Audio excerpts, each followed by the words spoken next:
right, hello everybody and welcome. This is the Sights and Sounds of Earth right here on Starship Adventures. My name's Ian and I am live tonight in Southwest Florida at Starship Studios where we are broadcasting our show live tonight. We're going to be on for about 2 hours. I'm on just a few minutes early. We've got video coming in now.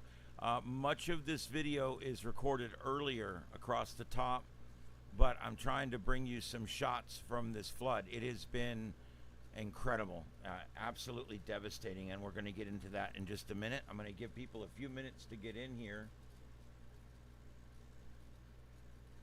Go ahead and put this up here.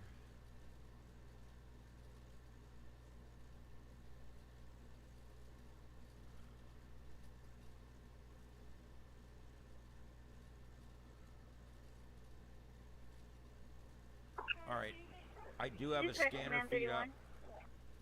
Command 30.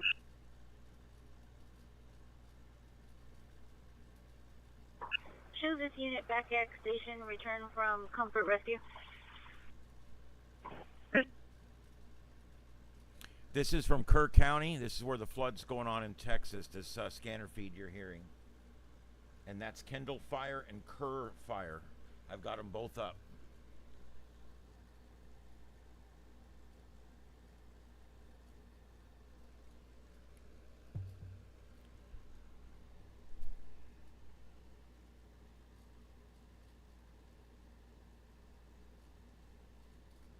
I'm a little off my game tonight. I'm letting you guys know I'm a little off my game tonight. I've had a lot happen today. We took a lightning strike here at the studio 2 days ago, and I have all kinds of damage in here. I got computers not working. I got monitors not working. I'm throwing equipment out. It's sad. So yeah, I've had a major setback here. Luckily, it has not affected the main system, but nearly every other system in here has been compromised in one way or another. I don't know. I don't know what to say other than I'm literally trying to recover from this because I'm trying to put shows on here and this really sucks. Anyway, you are listening to Kendall Fire and Kerr Fire. I've got them both pulled up, and you'll hear that if they start talking. Most of this footage up here was recorded earlier today, but I'm wanting you guys to get a perspective of what we're dealing with here. Many of us in many parts of the country don't deal with this kind of flooding. This is a specific kind of flooding where the topography is such that when the flood starts, it concentrates the water rapidly. They were having a rise of about, and I want you to prepare yourself for this, they had a water rise. It was rising 6 inches a minute. I was trying to figure it up. They're saying it rose 36 feet in I don't know, over an hour or something. I'm trying to get those numbers right now, but I was trying to do some math on it, and some of the math was coming out that it was rising literally 6 inches a minute. Now I want you to, that is rapidly rising, dangerously rising water. It'll suck you through an opening. It will collapse structures. It will collapse fencing or anything in its way, trees, and very dangerous.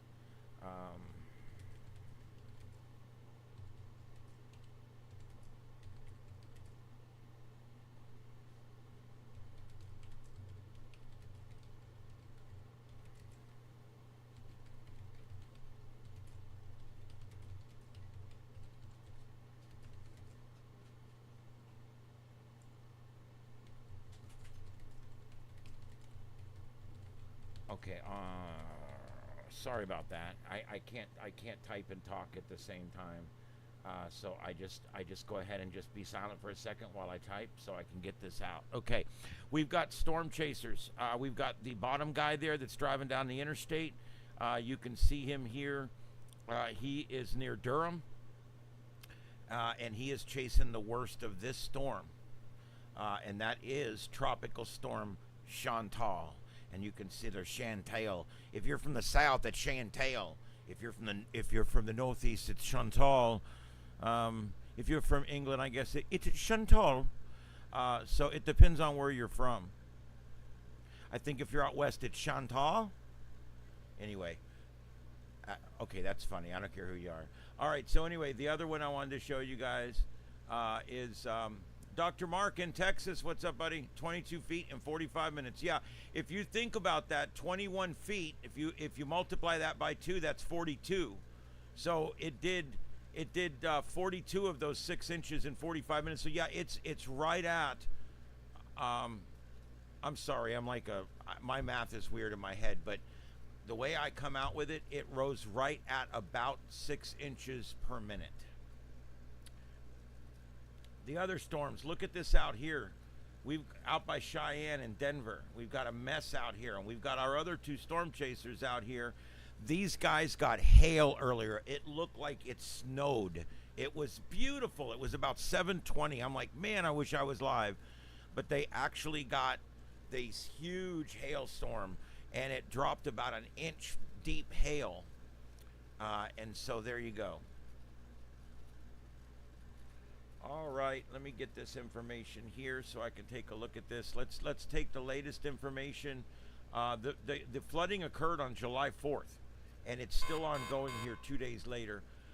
Some areas saw as much as 20.33 inches of rain. Flash flood emergencies, 6 flash flood emergency alerts were issued on July 4th. Guadalupe River rose 26 feet in 45 minutes, reaching nearly 29 feet.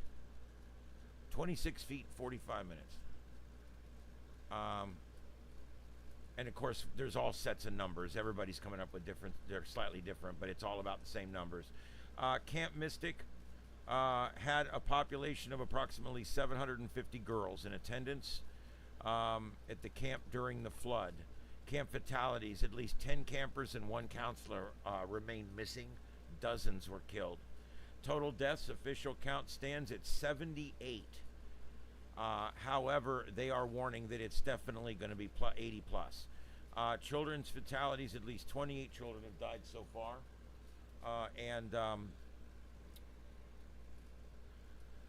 Kerr County, 68 deaths, 40 adults, 28 children. Other counties, 10 to 12 deaths. Missing persons, 41 individuals still unaccounted for statewide in Texas, including 11 girls from Camp Mystic. Early fatalities, it was estimated early on that there was 25 deaths. That was very low. They have rescued 850 people from the rising and moving floodwaters in 36 hours. More than 400 rescue personnel were deployed to the emergency. They used boats, helicopters, drones, all kinds of stuff to both spot and rescue people that were stuck, clinging onto whatever, trying to stay afloat. Communications went down, complicating rescues. No recovery numbers published. Yeah, I'm going to look further into that. What caused the telecom failures? Was it that the communications bunkers at the bottom of the towers became swamped? Because they're tough, but they're not waterproof. Obviously, the water will go right in. So if they lost the dog box at the bottom of the tower, then you would lose that tower. And that might be what happened. But they generally don't ever put towers in low spots. They generally put them in high spots. So we don't lose a lot of towers to flooding. Forecast under predicted expected rainfall. They predicted 1 to 2. They ended up getting about 20. 10% staffing cuts. There's a lot of people that want to place blame on this. The truth is, it is what it is. The equipment was in place. The alerts went out. 2 years ago, Hurricane Ian, I know it's named after me and it hit my town. Hurricane Ian came up just like Hurricane Charlie and all these other hurricanes, and they missed the mark. They blew it. But they're forecasters, they're future tellers, they're literally using science to tell the future. And really, it's not a perfect science. And this is a great example of that. It doesn't mean that the last president was worthless. It doesn't mean the current president is worthless. It doesn't mean that cuts caused this or anything else. This is what it is. All right? I went back and looked at the forecasting on this. I went back and looked at it. The most they would have forecast is 4 to 6 inches, which wouldn't have changed anything. This is a freak accident. Let's say the forecasters freaked out when they saw this and said, oh, not 1 to 2, let's make it 4 to 6 inches. Okay, the girl still would have went camping. It wouldn't have changed that many people's plans. And so to start trying to place blame, I have heard blame squarely placed on the last administration and blame squarely placed on this administration, and I'm telling you, it is just misplaced. Let's let it lie where it is. This was a freak incident. This was a freak incident. It happens. It was like Hurricane Charlie was going to hit Big Bend. We woke up the next morning, and it's hitting here. You know, same thing with Ian. It was going to go up and hit north of Tampa. We woke up the next morning. We're getting a Cat 5. They blow the forecasting all the time. But it's not their fault. They're doing a good job. I actually think our weather service does a great job. You know, every weather service in the world takes advice and training and also forecasting from our National Weather Service. We have the premier weather service in the world. And I think that it's going to continue to be that.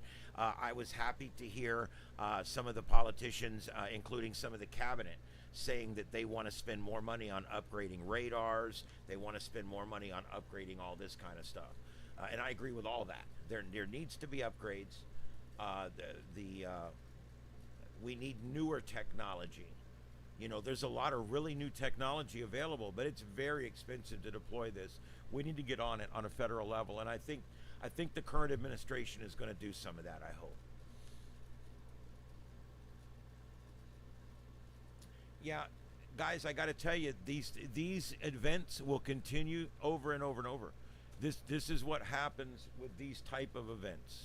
By the way, I got Simplex Radio in studio tonight, and he is here with us, and will be here with us for the duration of the night. And I don't know, I haven't checked this. Let me switch into studio mode. Give me just 1 second. I am very behind the 8 ball tonight, guys. I've had a really messed up day. I've got a lot of equipment down. It still kind of smells like ozone in here. And I'm not happy because my equipment all took damage. And even what's working now may not be working next week. And anyway, so I'm kind of very, very worried and nervous about that. All right, I'm going to switch to the studio view here. What's funny is Simplex Radio doesn't even know that I have a studio view now. There we go. Wave at the camera. It's up there. It's up there, right there. That big lens. Yep, there it is. All right, well, there you go. That's a nice wide angle lens. Yeah, I literally taped the wide angle lens on the front of a web camera. That's what I do. It's the poor man right here, buddy. I don't care. I'm proud. All right, but yeah, we put a wide angle on there. It's an old camera with a lens taped on the front, so it's not perfect. But I wanted you guys to be able to see what the rest of the studio looks like on the other side of the room. You always see this side of the room, but you never see that side of the room. And so I wanted to kind of show you guys what's going on over there. Anyway, this is Starship Studios, and Simplex Radio is another channel that works out of here from time to time. So there you go. All right, let's get back to the grid and see what is going on in the big wide world.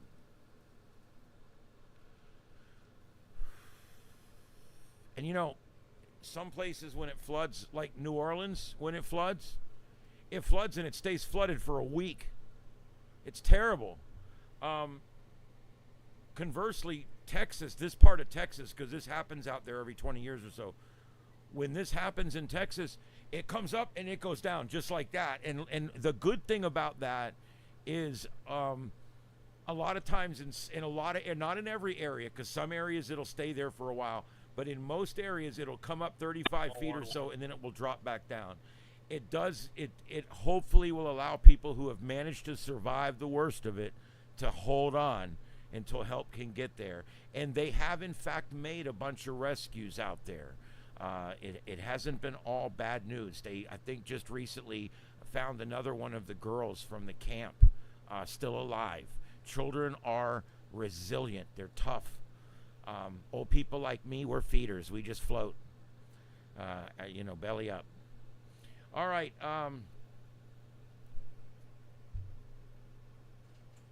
In 3 hours, Hunt had 6.5 inches in 3 hours. That's an amazing. That's over 2 inch an hour rainfall rate. That's an amazing rainfall rate. That's why we saw such a dynamic rise, such a just a crazy rise like that in the tide, or the tide in the flood waters. Travis and Williamson counties issued 1,500 plus evacuation alerts with 30 plus water rescues.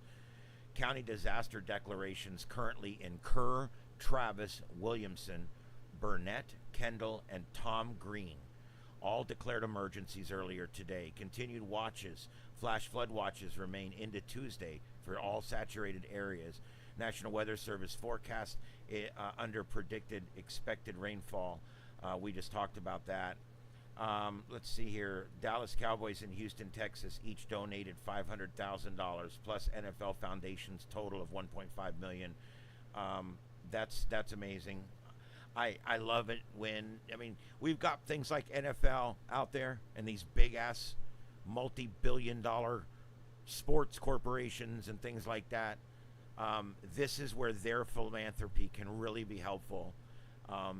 I love to see it. I'm not even much on the NFL, but I'm very happy to see that they jumped up right away and got in there and started helping.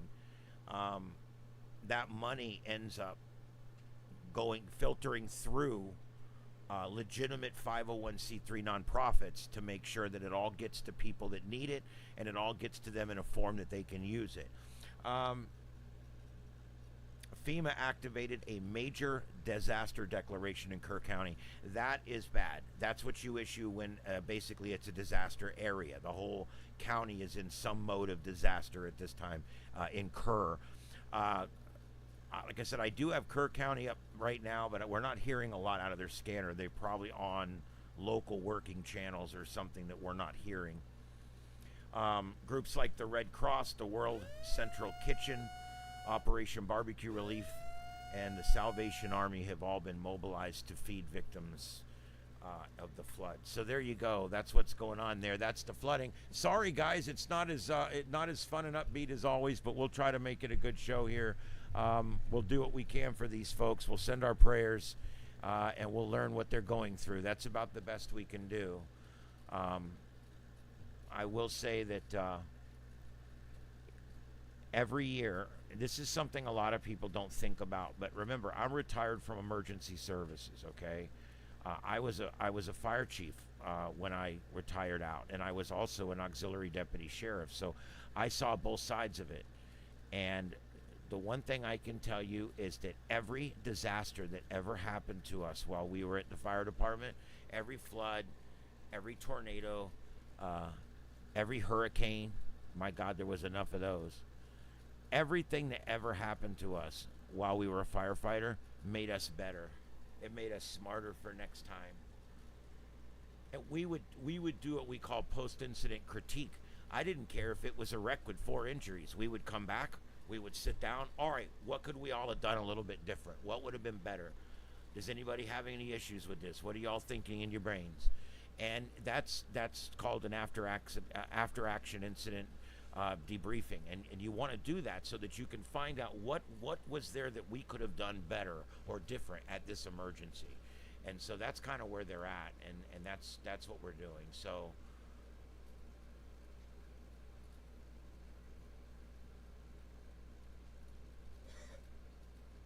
yeah, Ian was a mess. Ian really hurt us pretty bad down here, but yeah, they found 2 girls in a tree. Thank you, Brandon.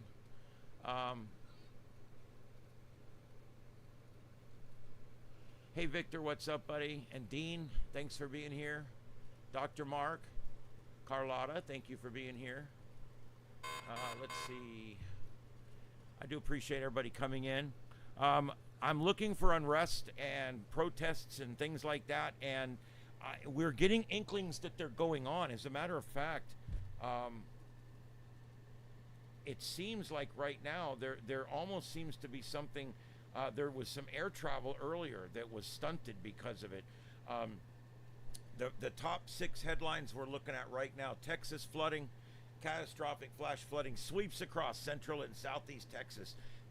stranding residents and prompting water rescues. And of course, the death toll is rising.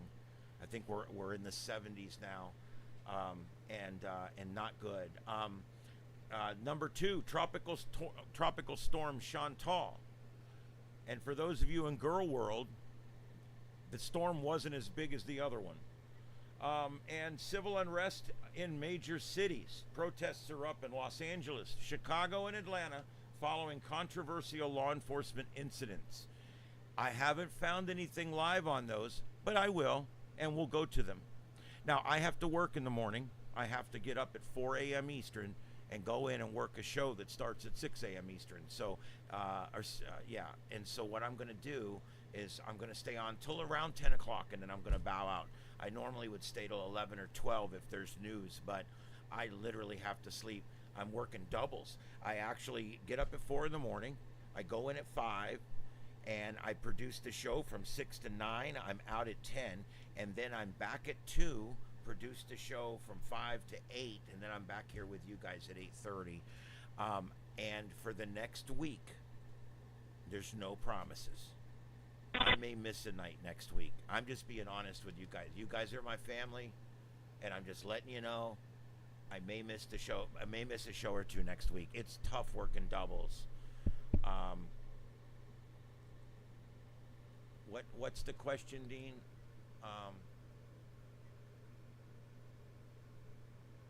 Foamy, Texas? I don't know. I don't know. I'm going by the counties here. Kerr County is where most of the fatalities have occurred. Yeah, it's Kerr, and here I have a list of all the counties here.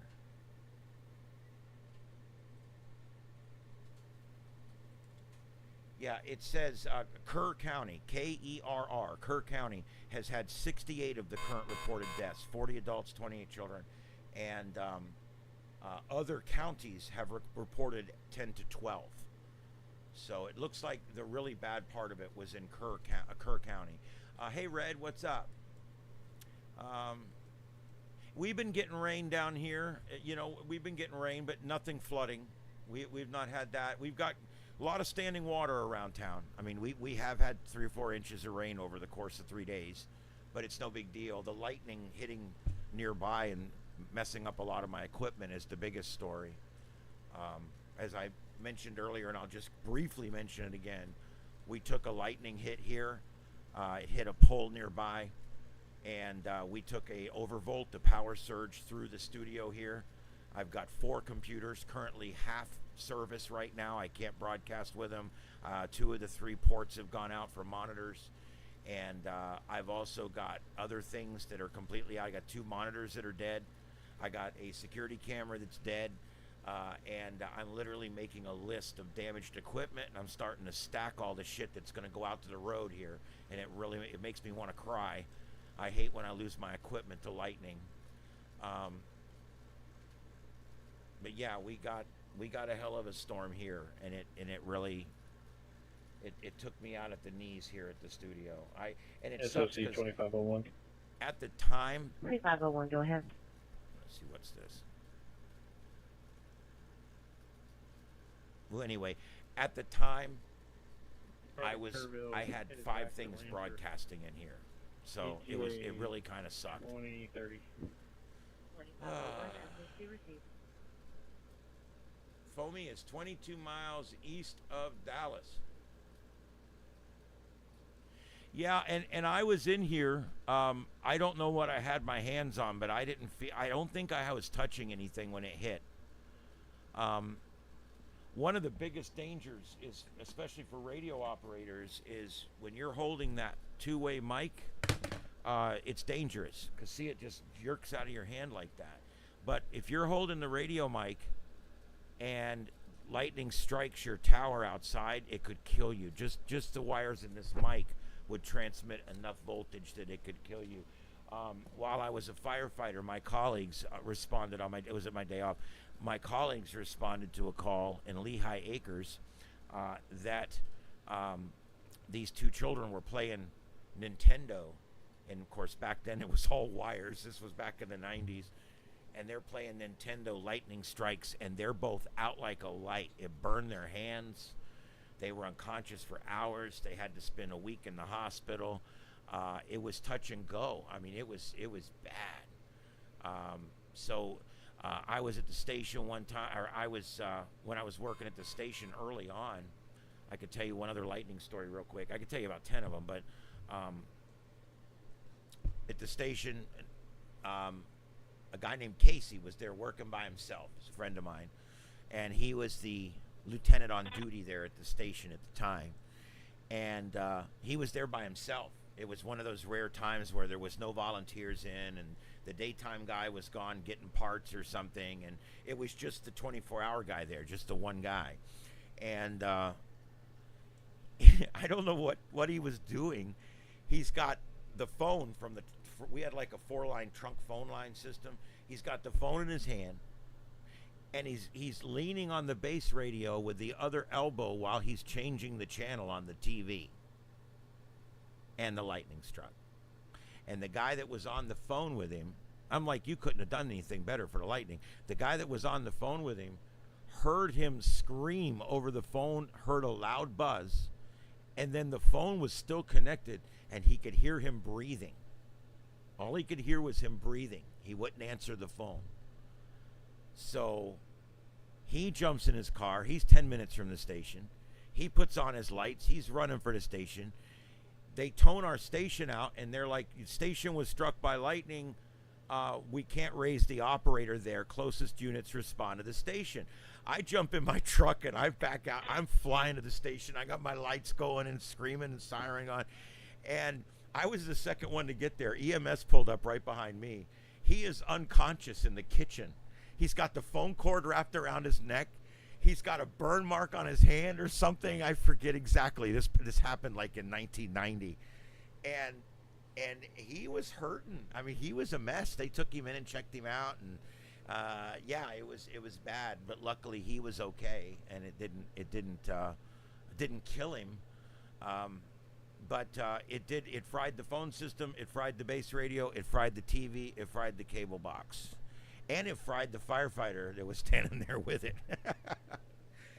Oh, my Lord. One more. We get a call, lightning strike, brush fire in front of the church on Bayshore Road. So we come pulling up. There it is, trees on fire.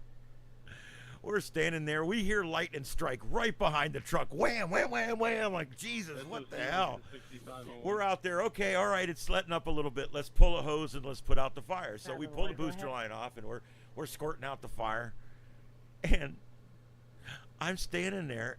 I'm standing up on the pump panel. It was a crossover pump panel. I'm standing up on the pump deck, and I'm standing there, and I look over at one of the guys, and he's standing on the pump deck, and he's got these big saucer eyes, and he's looking over my head. And I turn around and look. There was like 5 acres burning right behind the church. We are still putting out that tree. It's like, oh shit. Oh, my God. Oh, man. We used to run some brush fires, I'll tell you. Victor, like everything... Hey, Peggy.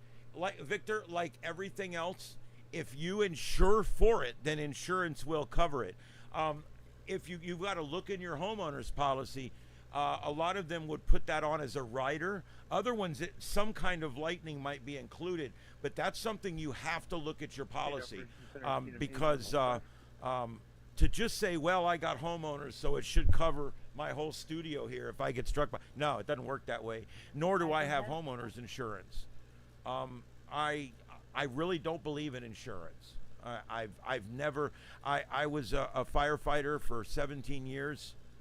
I was a cop for 8 during that same time, auxiliary cop.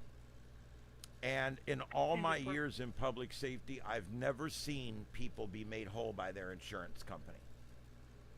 I've never once seen anyone ever, cars, trucks, houses, boats, property, life. I don't care what you're insuring. You'll never be made whole. Ever. 8125. When go ahead. flooding, when Hurricane Ian came, my mother has never put flood insurance on the house. It was always just astronomically too much. They were wanting $3,500 a year to insure her house for flood, $4,000 a year to insure her house for flood. She's owned that house for 56 years. 56. If you go back and prorate that out and look at it, because we did, her and I sat down and did it a while back.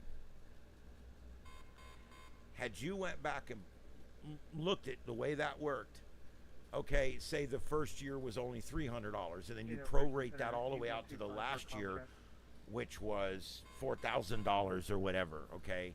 And then you average all that out, you add it all up, you figure it all out, and what we came up with was it would have cost her almost $200,000 to put insurance on that house all that time. And she never would have used it because this was the first time it flooded in 55 years, 54 years at the time. And so she never would have used it up until that point. We looked it up. They were only going to give her, even if she had the state flood insurance, we put all the stuff in. 8125, I read you loud and clear. If she had paid the $4,000 for the state flood insurance, the state flood insurance would have paid her out $79,000 for the house to fix it. $79,000. So she would have paid almost $200,000 to get $79,000 back at the worst time ever. FEMA gave her $50,000 because she was uninsured. Think about that. Insurance doesn't make sense. It never does. When you have a brand new car and you buy, I have I have a family member. Let's just leave it there. Wrecked his truck. Truck was only a couple years old. It was almost brand new, and he had the truck insurance and he had the gap insurance. And when it was all said and done, they still did not make him whole. Even with the insurance on the insurance, they did not make him whole. And so you start to realize after a while that insurance is something you buy if you have to, not something that you buy because you want to. Am I quiet? Am I low? 2006 operations center. Yeah, I do. My levels do seem a little low on the meter tonight. I don't know. Let me take a look at my recording device levels here. Check. There it is. No, oh, it's that one. Let me just see what my levels are at. Levels. Here, I can boost this just a little bit. How's that, guys? Would you rather me boost it up like that? How does that sound? 1, 2, 3. This is a test of the emergency broadcast system. This is only a test. If this was an actual emergency, you would be told to put your head between your legs and kiss your ass goodbye. Is that good now, Victor? It was a little low. I got the scanners down kind of low because there's not really much going on there. I can turn those up, but they end up just going over the top of me. All right, so let's take a look. Let's do a weather roundup. We've got a new tornado warning up here north of our storm chaser. This is on Chantal, or Gunt as we call her. Yeah, there we go. This is a radar indicated tornado. These move pretty quick. Tornado warnings that are associated with tropical storms are generally fast mover EF0s, EF1s. They're generally not that big of a threat.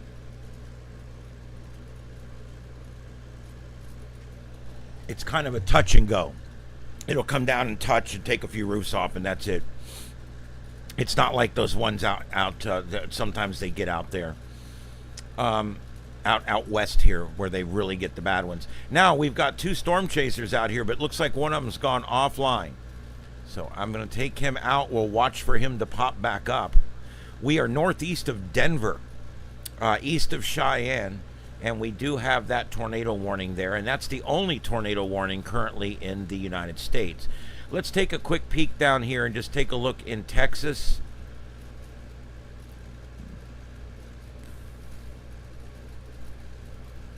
There is a little bit of rain down here.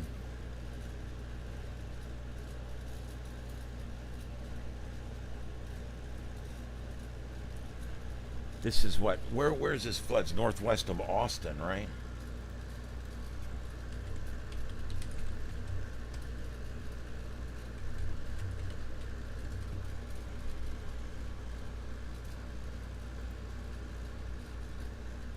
Open in a new tab. I didn't feel like coming on tonight, I'll be honest with you guys, but then it's like, well, maybe you guys can help be my therapist. 276.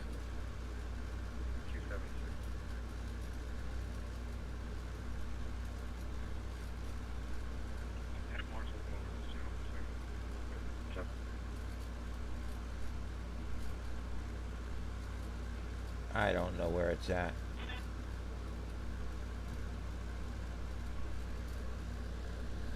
The only rain we got right now is near San Antonio.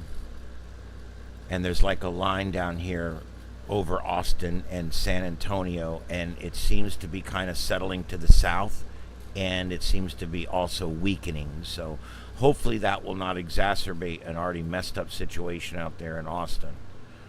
There's a live view from Killeen, Texas. Pretty sky there. All right, and let's see where else we're going to go. Our storm chaser that's over here, he's right, he or they, I see two people in the picture. They're over here, and they're just riding this wave up that's known as Chantal. Or if you're from the south, it's Chantal. It's that Chantal chick. I wish she'd just go away. Go pound some sand. That's what I think she should do. Just pound it right up in there. That's right. Let me check for videos real quick.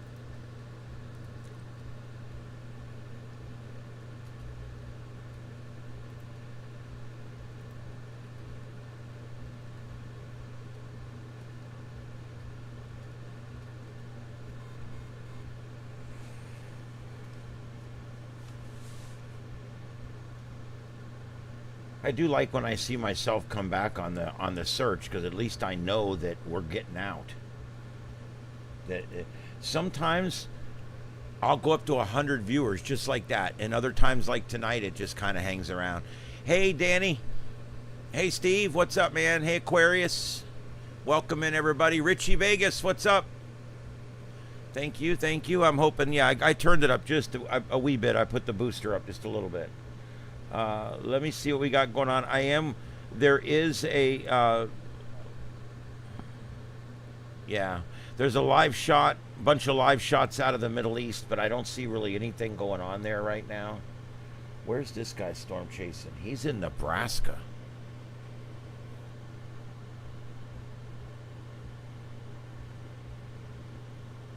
All right. I'll come back to him. Yep, that video we've already got up there. 276 from Mexico on 3. We are on the property now.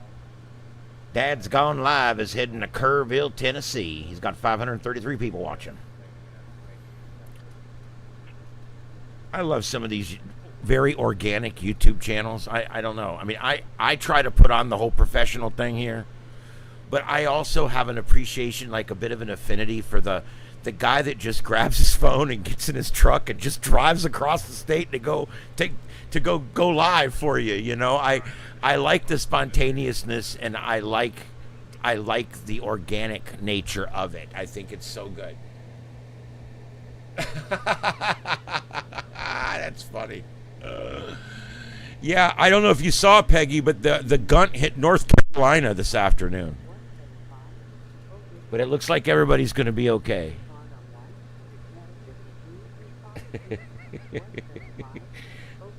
It's a little inside joke from another channel that my friends watch. We are on the property now. Actually, I should say a channel that they don't watch. A channel that they watch reactions about. I should put it that way. Because nobody really actually watches her but the reaction channels. Oh.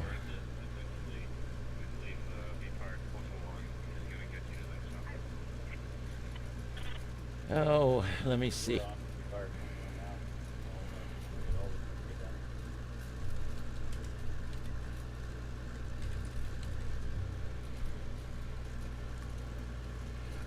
Currently, according to local media in Texas, yes, according to local media in Texas, the currently looking at 79 confirmed dead. That does not include missing but unrecovered.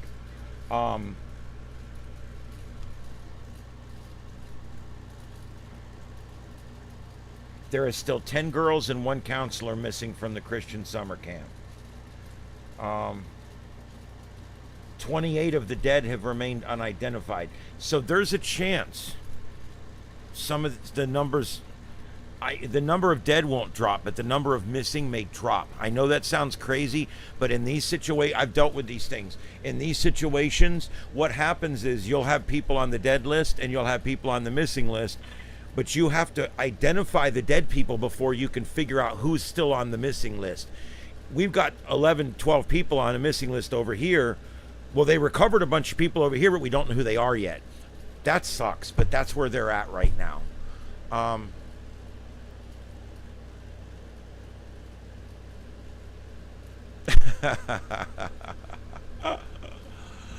Oh my God.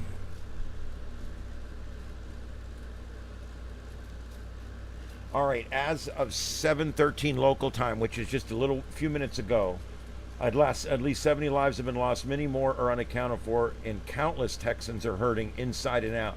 If you're able, please lend a hand where and how you can. It's going to be a long road back. Texans are some of the most resilient and generous people on the planet. I have actually found that to be true. I've responded to hurricane disasters as an emergency manager either as an emergency manager or a member of the media in 5 states. And I've never actually responded into Texas, but those Texas guys are at every one I ever go to. We'll be on a bad hurricane up in the panhandle of Florida, right? There's Texas. They're there. They're all there, man. Their line trucks are there. Their fire trucks are there. So it's a big state, and man, they come to help because when they need us, we go. We stage our electric trucks from Florida for Texas 2 days before the storm. Did you guys know that? Texas and Florida really take care of each other, and we take care of the states in between, of course, too. But if Texas has a 5 coming in, and we know 36 hours out that 5's coming in, you'll start seeing power trucks. They all meet up at the big parking lots up in Tampa, up at the depots. They meet up there, all from down this whole area. They all meet 36 hours before landfall, and they all start going. And they'll all go out the panhandle, and they'll get over there towards Louisiana, and they'll stop, and they'll put them all up in a hotel somewhere. And then they'll get a good night's rest, and then the storm will hit the next day. And they're standing by. They're in Louisiana. Our Florida power guys are in Louisiana standing by to go to Texas. People don't even realize this goes on. It's crazy. These power guys are something else. You know, along with the firefighters, the cops, EMS, everybody does it because, when I was a fireman, if someone called for mutual aid, we sent it. I would call the next station to come cover my station if that's what had to happen. But we would always send help. I don't remember a single time where a request was made for mutual aid that we did not send the truck, or at least a truck or something. I mean, we were there for them. And that's kind of how it is. And that also does it with the power trucks. It does it. Salvation Army, the Red Cross still does pretty good.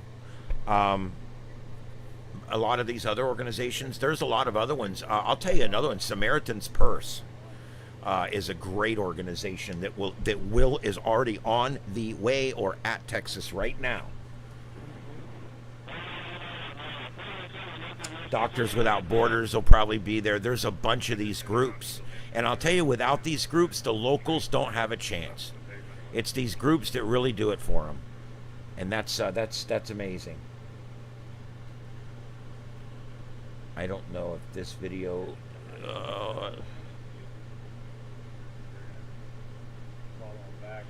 all right, it's hard to tell what video I've already got and what I don't. And I'm going to go ahead and put this here for now.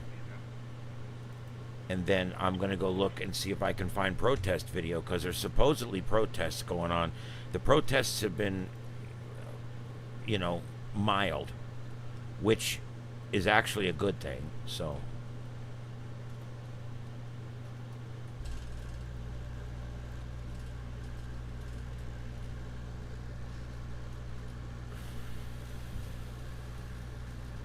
see, that's somebody sending out some bullshit stream, and their stream is sticking up. All right, so there we go. We'll just leave that there. We'll just put that there for right now.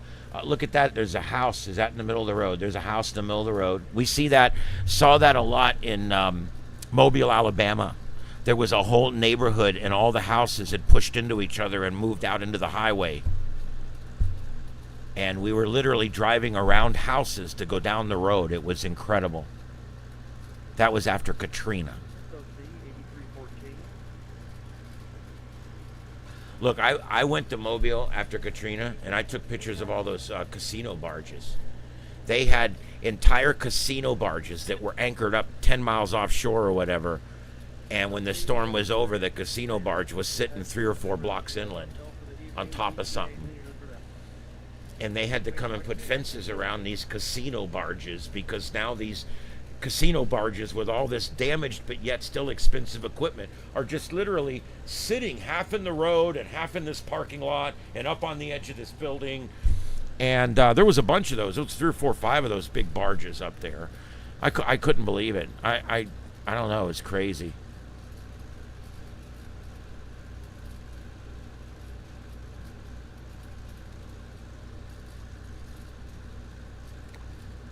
I'm going to get this one up in that left corner is just literally showing this guy over and over and over again. I got another one here that might, this one's actually showing, or is it?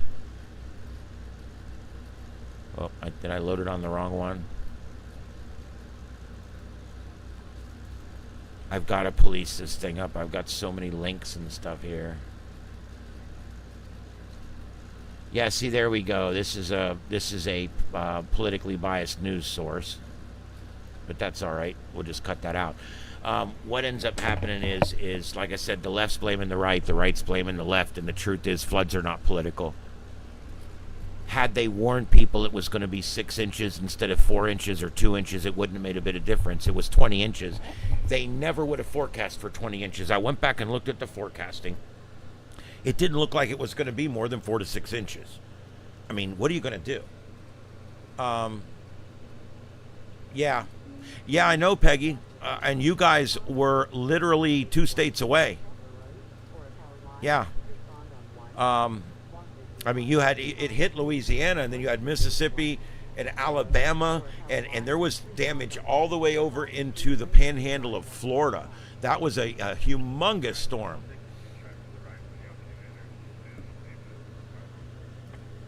From Poetland.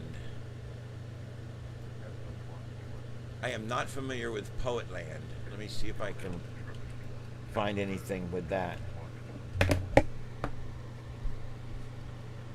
Portland.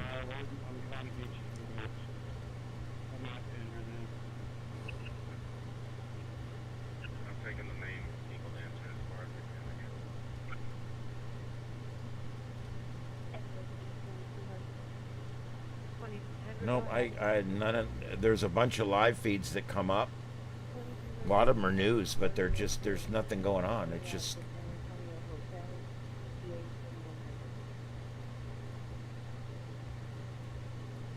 Portland.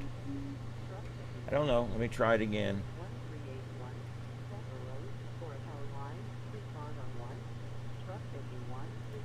I did the same thing you did. I spelled it wrong. Okay, here we go. No, just literally just webcams and shit.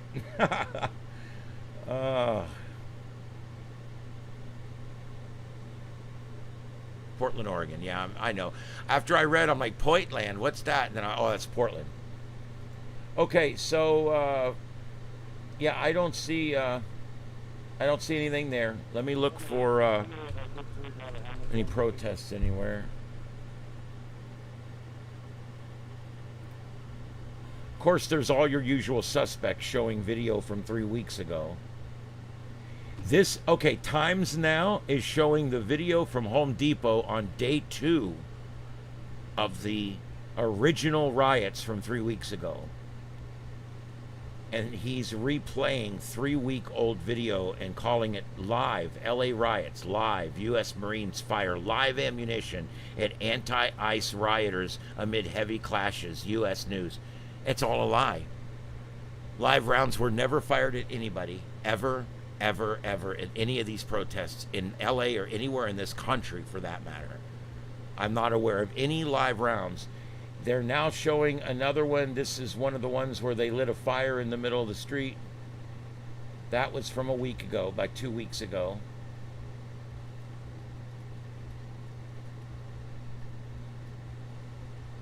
It really sucks. Because you can't go to YouTube and see what's going on right now. There's no way to know what's going on right now because all the ones that say it's right now are not right now. And am I making too much out of that? I mean, maybe tell me if I'm being a freaking wank, and I will yield. Okay, this storm chaser came back up. That's the one there in Chantal.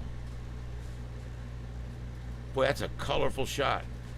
All right, and yet we still just have the one storm chaser up here. Let's see what's going on with this storm. We have no tornado warnings right now. Wow, and he's having internet problems too.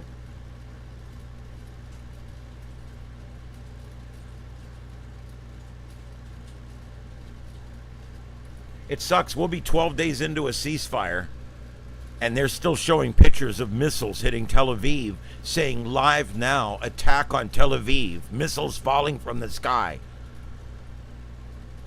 That was 12 days ago before the ceasefire, you son of a bitch. Okay? They're lying liars. That's right. Oh, man. And it's and you know what gets me? And I'm all right, one more bitch and I'm gonna stop. You know what gets me? I'm gonna read what they're getting.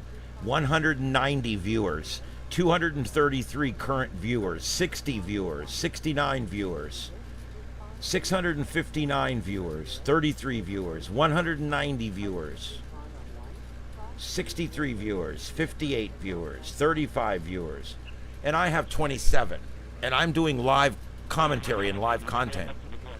And it's like, I don't know. Okay, I'm done. I'm all done. Show me done.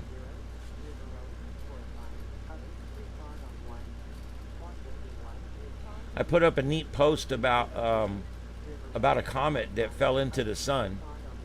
It's a pretty cool post. The SOHO, as you guys call it, we call it the SOHO, the Solar and Heliospheric Observatory, was looking at the sun. This is not a satellite. This is a spacecraft. It's actually floating. There's one ahead on our orbit and there's one behind on our orbit. So we have 3 views of the sun all the time. Is that cool or what? And the SOHO used its LASCO, which is the Large Angle and Spectrometric Chronograph instrument, to see this comet. And this comet literally was hurling towards the sun. And you can see it disappear in its death throes. It's finally done. And here, I'll show it to you guys. Hold on, let me get it narrowed in here. I want you guys to be able to see it. There we go. All right, it's going to be on the right side of your screen. Now, when you look at this, I'm going to run it a bunch of times, so don't worry about that. When you look at this, that's a solar flare on the left. Ignore that. Ignore the big burning flare on the left. The round thing in the middle is the sun, and no, that's not what it looks like. That's a thing they put over it to block it, okay? It's actually, they block the sun so that they can see what's going on around the sun. That's what this observatory, this spacecraft, was designed and sent into space to do. Now it's capturing amazing shots, like the final moments of this comet. Now this is not that interstellar comet that we talked about. That one's going to make it through the solar system. It will not get caught by our gravity well. But this one, on the other hand, got caught by the sun's gravity well, and it is gone. You ever wonder what happens at the end of a comet's life? I just showed you.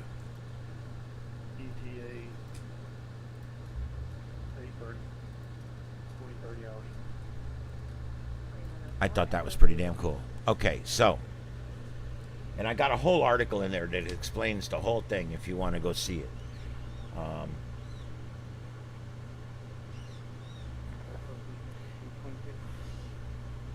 I do believe, I checked earlier, I do believe they're still missing 7 from that fireworks explosion. Or at least there's 7 people that we're looking for, or that were involved. Let me just put it that way.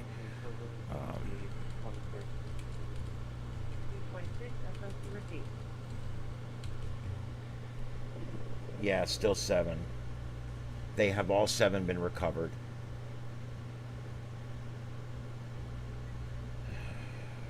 Seven bodies were found at the site of the California fireworks warehouse explosion. The explosion, which left 7 people missing, started a wildfire and forced some cities and counties to cancel or postpone 4th of July fireworks shows. 7 bodies were recovered on Saturday at the site of the fireworks warehouse explosion in northeastern California. This week at the set-off a wildfire. Okay, why do they repeat things over and over? The explosion on Thursday in Yolo County farming community about 30 miles northwest of Sacramento injured 2 people and started a 78-acre wildfire that prompted evacuation orders. 7 other people were reported missing. Those 7 people are dead and they have been recovered. Okay. And I don't believe they're talking about cause yet.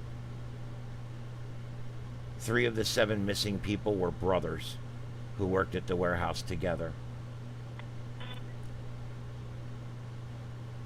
Wow.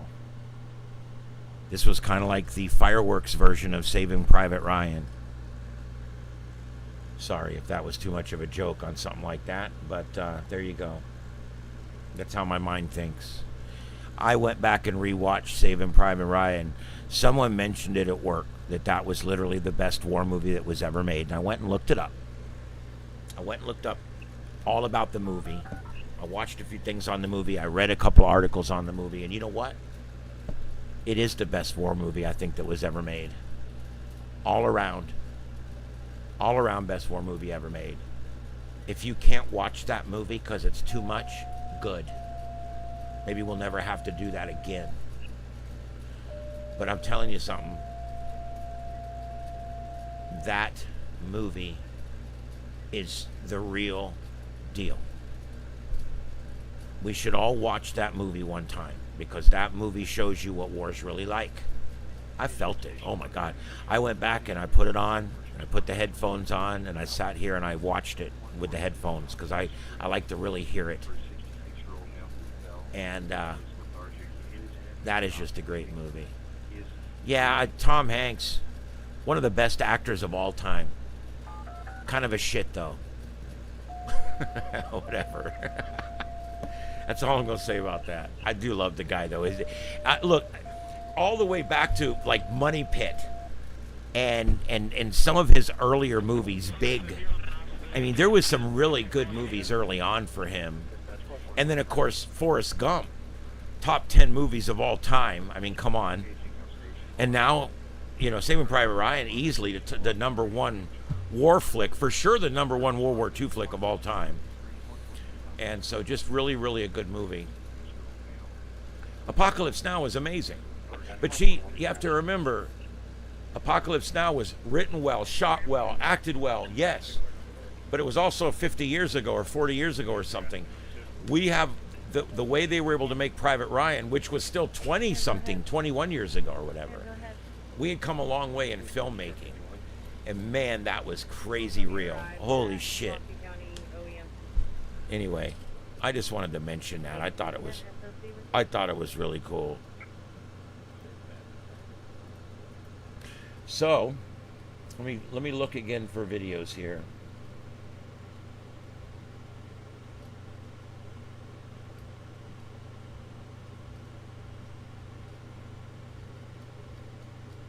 Oh man. Watch Sky News. Hello, you want to watch Sky News? Hello. Oh, bloody hell. 33, we're coming in on I think that's my favorite accent. Of all the accents in the world, I think the British one's my favorite because it's kind of the original one. Yeah, Wingnut, I don't see anything. The Burbs, amazing, amazing movie. I loved all the people that acted in that. They had Carrie Fisher was in that. I even like the little guys that played the bad guys next door. They've all played in a bunch of stuff. Yeah, Ding Ding. I try not to think about it because I want to enjoy his movies, if you know what I mean. I pretend it doesn't happen.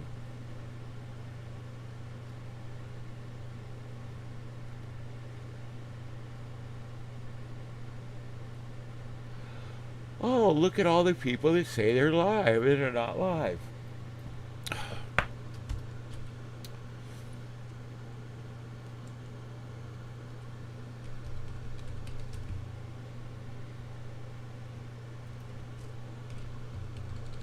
can't believe there's not chopper footage of this thing.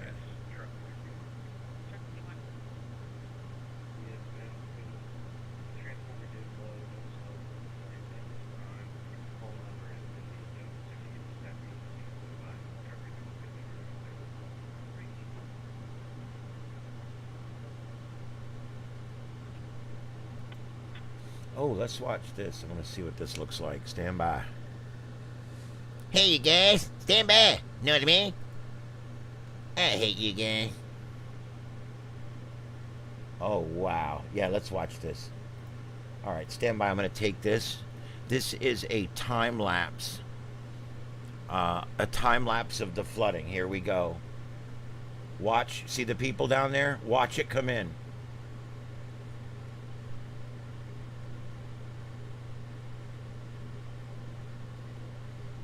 Wow.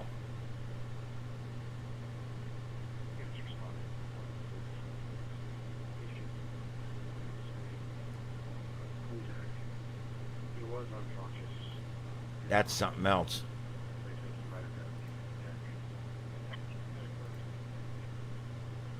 One more time. 8314. All right, last unit that was calling me on officer reaction. 8314. Go ahead. I want you guys to notice the clock in the upper corner. Okay? It's at 17:11 hours. That's 5:11 p.m. Okay? See it up here? It says 17:11. Watch this. The first water starts to come right there. It's 17:15. It's 5 o'clock and 15 minutes, okay? Now watch this. It's completely full at 17 and 19 minutes. I mean, it literally filled that entire riverbed with 60-mile-an-hour running water that's 20 foot deep, and it did it in 3 minutes, 4 minutes. That's astonishing. Jesus, no wonder so many people got caught by this thing. Eventually, you're going to get the fire truck to the bridge and go across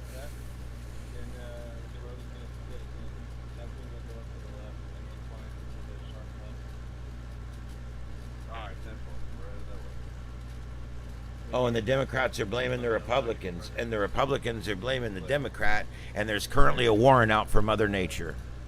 Deputy that's already on The government's going to fix it. Don't worry. Yeah, 7-4 should be over there. I'm sorry. I'm a real smart ass. I'm sorry. I shouldn't be like that.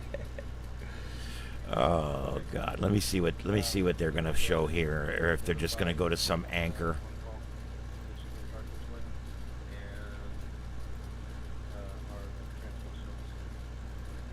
Alright, cool. Yeah, I'll get with this back.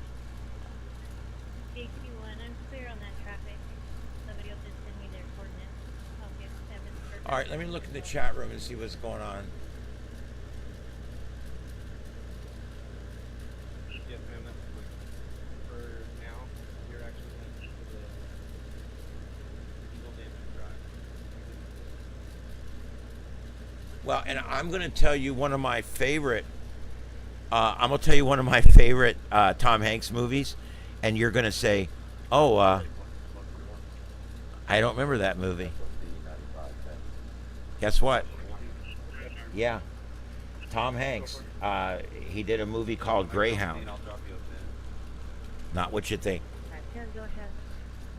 10-4. Probably 260 from 6. one of the most amazing World War II movies that you're going to find.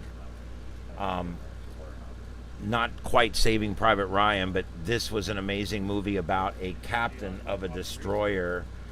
And I want to show you a little bit of it, but I'm going to do it in such a way here that hopefully I won't get in trouble. But 9510 SOC received. We're trying to locate Hold it on just a back. second. You know, Brady has one. I just want to give you a little snippet. So what I'm going to do is I'm going to run it in a smaller window. This copyright shit on here is over the top. I can be perfectly legal and still not be able to do stuff. All right, so here we go. This is a scene from the movie, just so you can kind of see what it's like. It's a World War II movie. He is the captain of the boat, and he's been on his feet for days, and they're trying to protect the fleet that's coming across. And what an absolutely amazing movie. Anyway, I just wanted to show you a little snippet of that. I'll probably get in trouble. Stay on the paper. That movie is really cool. It's a really good movie, and you see his wife at the very beginning, and she says goodbye, and he gets on the ship, and the rest of the movie's on the ship. It's a great movie, and they have to protect all these merchant marine vessels, fuel, troops, all coming across, and the German U-boats just kept coming through the night, and God bless, what a good movie. To me, it's probably my second favorite Tom Hanks movie, right under Forrest Gump, I think.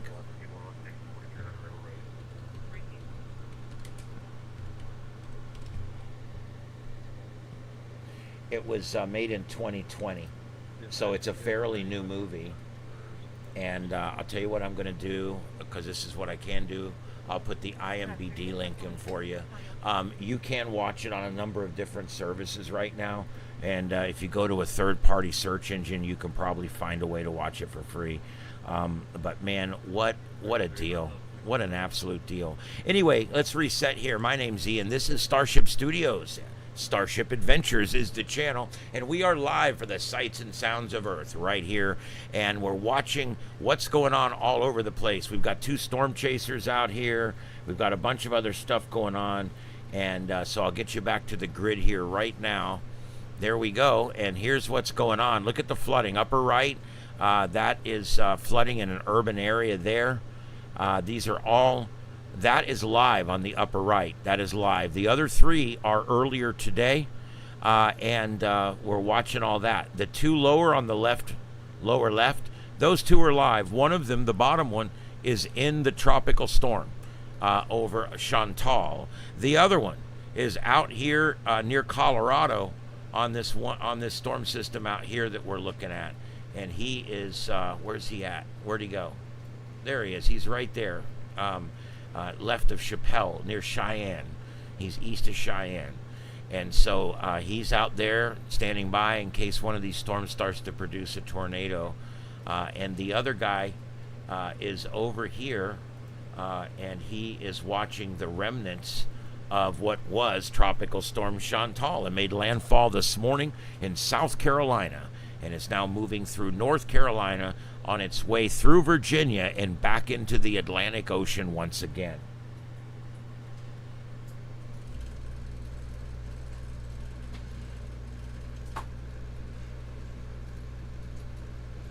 Yes, that's true, Victor. Greyhound, not an actual true story, but they made it as real as they could. They used World War II people to come in and make sure everything was done exactly how it would have been done.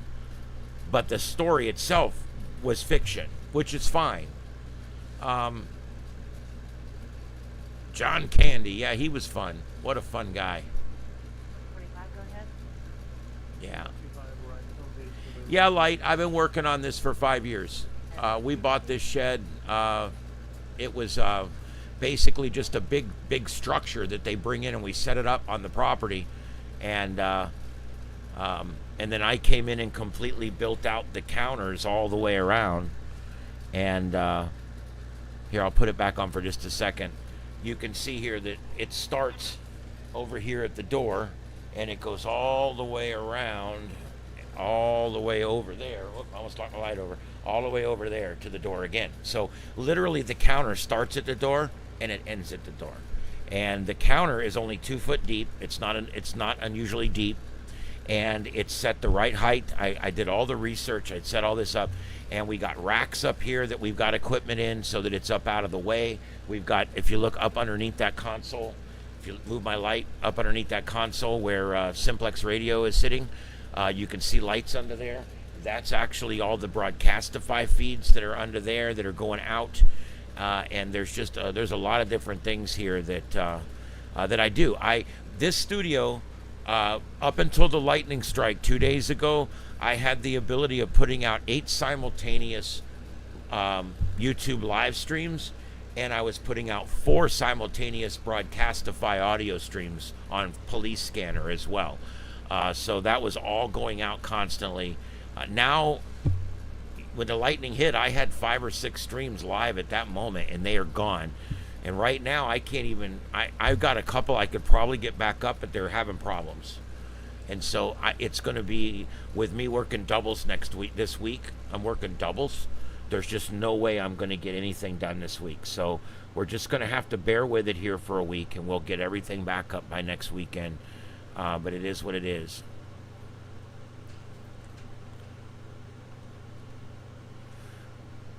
All right, and this is, we are watching footage from earlier here of this flooding in Texas, and we're looking for some updated numbers. This is a horrendous disaster that's going on in Texas right now. I cannot believe that what's going on, and I really can't believe that people are making it political. Shame on you people for making it political.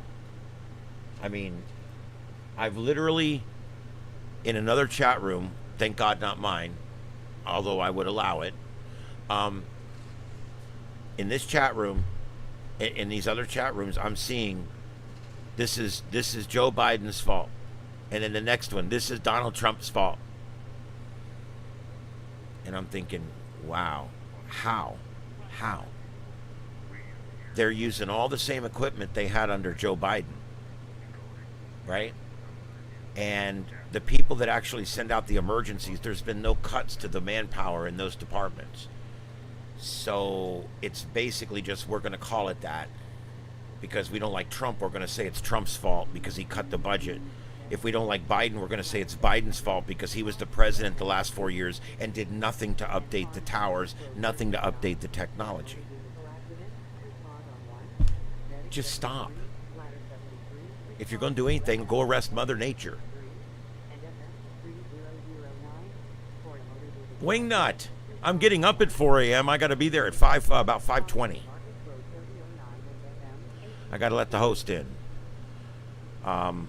We got a guest host next week, so I say next week. It's literally in 8 hours. Our show starts at 6 a.m. So in less than 9 hours, I'll be live on the air here on our FM radio locally.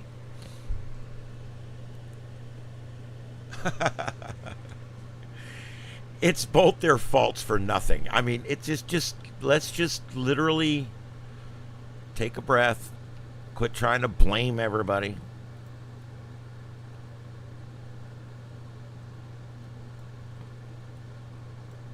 Because here's the thing. Here's what I was reading.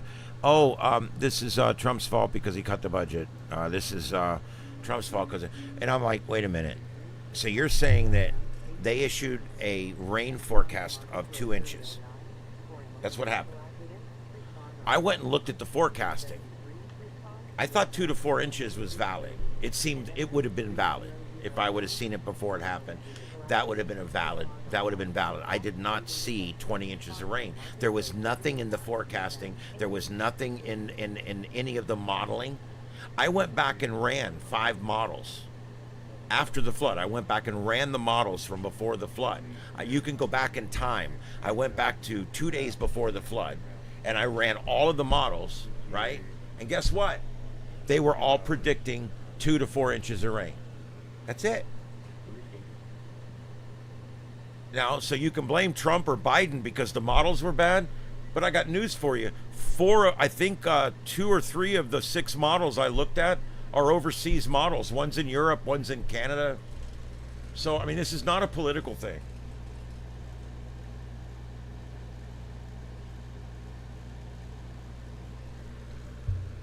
Yeah. It's not Biden's fault. It's not Trump's fault. Let's just stop. It's Mother Nature's fault, that bitch. Now, it's not even, it is what it is. This was a fluke of nature. It was a freak of nature, whatever you want to call it. It was one of those things where the perfect dynamics came together at the perfect time and created a bad situation, and that's basically the bottom line. I'm looking for I thought we had some chopper footage.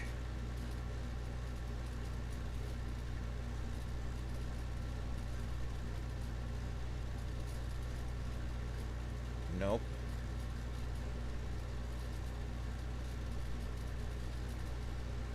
There's the governor. He's got a declaration about a state of emergency.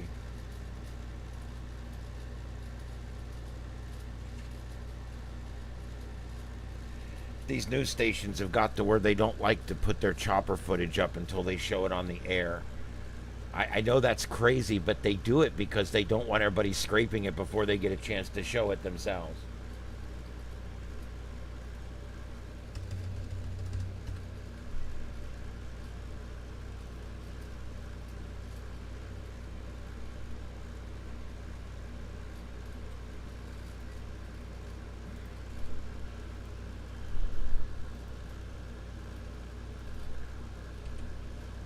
I love these ads that come up on YouTube. It's like, YouTube's like, we put ads up based on your searches and stuff, and we try to keep your ads relevant. Really? And then a prostate ad comes up. I'm thinking, okay, how's that relevant? Or is it? I don't know.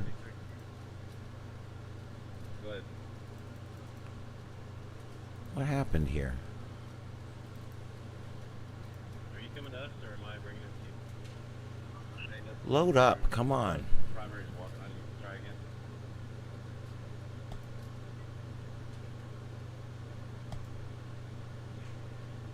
I also may be switching from Streamlabs to OBS. I don't like OBS as much because the interface is not as good. It's very complex and not as easy to work with, but it allows you to switch stereo left and right for each channel without using a third-party program. And so because of that, I may try to start using that on the secondary feeds. I'm probably going to keep using this one up here because I do Well, there. That's a complete duplicate right there.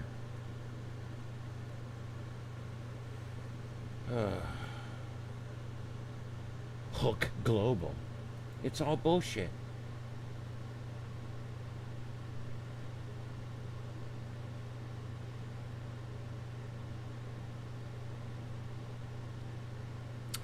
All right.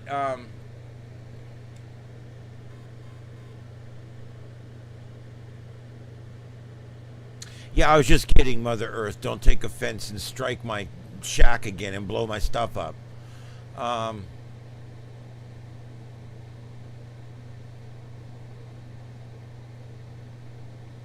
yeah, windshield wipers. Oh, Wingnut. Uncle Buck was a good movie. That wasn't a Tom Hanks movie though. That was John. And I know you're saying it because we mentioned John Candy earlier. And yeah, that's a great John Candy movie. And oh God, why can't I remember his name? I love that guy. One of the Blues Brothers. How could I forget his name? By the way, a little quinky dink. The Blues Brothers movie is on my top 10 list of all time best movies ever, ever, ever. It's a quinky dink with me. I don't know what it is. I love that movie. I watched that movie once. Belushi and Aykroyd. Thank you. I knew if you gave me one, I'd get the other. Belushi and Aykroyd. Aykroyd was in with John Candy on Uncle Buck, and it was a great movie. Those two are comic geniuses. Yes, the Austin area was in a drought not long ago. It's feast or famine. Yep. I do. I like certain. There's weird movies that I like, and Blues Brothers is kind of a musical in a way, and that doesn't bother me. Normally, I immediately hate a musical, like Star Trek, Strange New Worlds. They did a musical episode in the second season, and I filed a formal complaint with Paramount. I said, I cannot believe that you would put this shit on and call it Star Trek. This is disgusting. I hate musicals. And I hate watching a bunch of grown people dancing around like idiots. It's a starship, for Christ's sake. Now, granted, they made up some contrite retcon where they were they were under the influence of some probe that had some music in it, and they were all singing the same song at the same time because of the probe. How can that show, that amazing show, have perhaps the worst episode since Spock's brain? How is that even possible? I mean, this is shit. This is worse than the one where Tom Paris goes warp 10 and then screws Janeway as a lizard. This is worse than that one. AC/DC did a musical. Yeah. The movie 1941, is that the one where they're on like a northeast beach and they think they're being attacked by Russians or something? I vaguely remember that movie. It ends up at some big house at the end or something on the beach. I got to go back and watch it because I can barely remember it. But I remember like a whole town coming together, something happening, maybe a Ferris wheel. I don't know. There's something about that movie. No, this was the Star Trek Strange New Worlds. They had one episode in the first season where they woke up in some fantasy land and they did this whole freaking dumb fantasy for a whole episode. Turned it off 10 minutes in. Done. Garbage episode. 9 winners, 1 loser. And then season 2, same thing again. 9 winners, 1 loser. There was 9 great episodes this last season. And there was one dolly whopper of a shit show that they put out.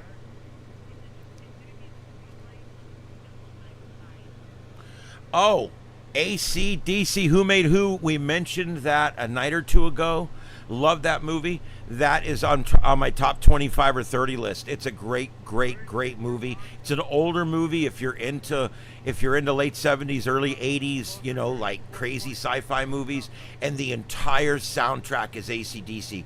Because no one's actually singing in the movie or dancing in the movie, I do not consider it a musical. However, it is a science fiction horror thriller set to the AC/DC exclusive soundtrack, and it is amazing. Absolutely amazing. Earth goes through a comet trail, and everything, all the machines come alive and try to kill us. And they all end up trapped at a big truck stop at the end. It's fun. Great movie. Trucks driving around the truck stop trying to run them over when they run out. It's freaking awesome. And then at the same time, just a few years earlier or later, they made a movie called Night of the Comet, which is another one where the Earth passes through a comet's trail. This was all back with the Halley's Comet thing. Remember all that Halley and Halley Bop and all that? And those two movies both came out right about the same time, within a couple years of each other, and they were both a response to the big comet going by that we could all see in space back then. And it was really cool because both of those ended up being good movies, worth watching. Absolutely. So yeah, AC/DC, Maximum Overdrive is the actual name of that movie, if you're wondering. The song Who Made Who, I believe, was made for the movie. And the movie was called Maximum Overdrive. Freaking awesome movie. I gotta go back. I have no time this week to do anything. I got broken computers, and I want to go watch a movie now. All right, that's all right.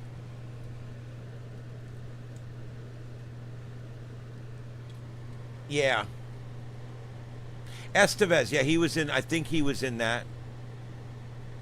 Emilio Estevez.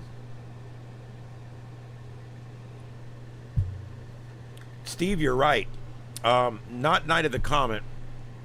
Although the guy that played Chakotay on Voyager, Robert Beltran, he played in Night of the Comet. He played the male of the three, and the one of the three people there that were kind of the story was based around.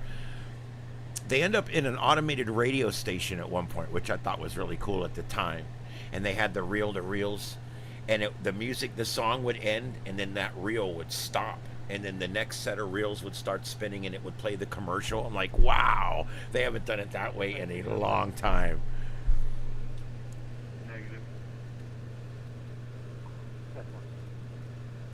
All right, guys, put stuff in if you want to talk about it. I'm on for about another 35 minutes.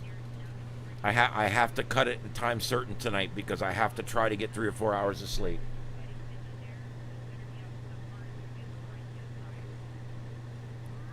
I am continuing to look for live streams. Oh, I found us again.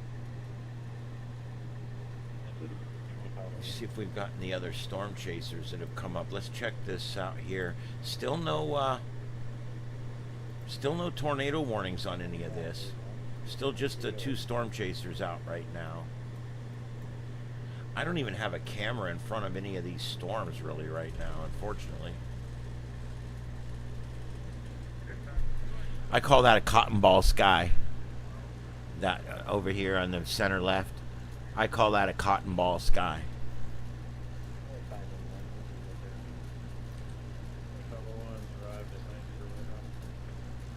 All right, so the bottom one here is over in North Carolina on Chantal, and the upper one is here, and this is that sky. Look at that sky. He's at a Love's truck stop. Boy, those are some big truck stops, aren't they?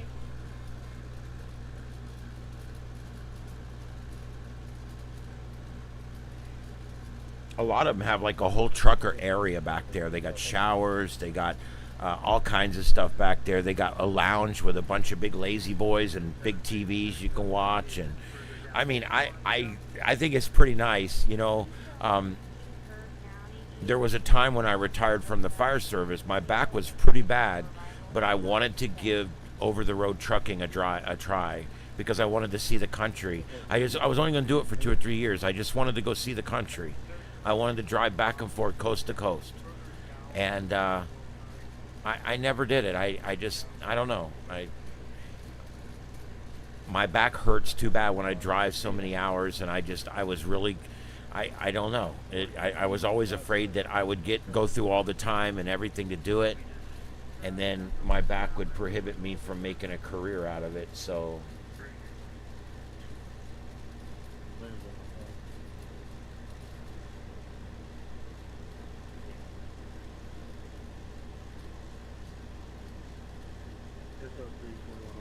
I love these cameras. It says flooding conditions now, and I pull it up and it shows a sunny day. There's no rain or nothing. All right, let's go back and see if we can find any protests. Sorry guys, it's a little haphazard tonight. It is what it is. Let's see. Breaking reports of additional wall of water heading straight towards Kerrville. If you're in a low-lying area, move out of the low-lying area now. Okay, that just came in.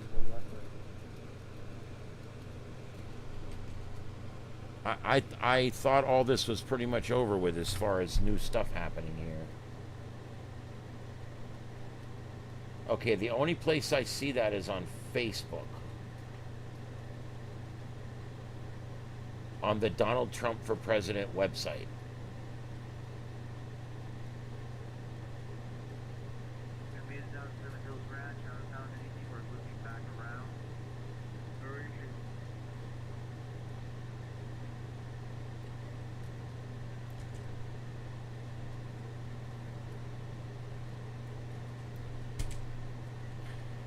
If you guys can find anything else on this, let me know. The only place that comes up with an exact match is a Facebook post on a spoof account.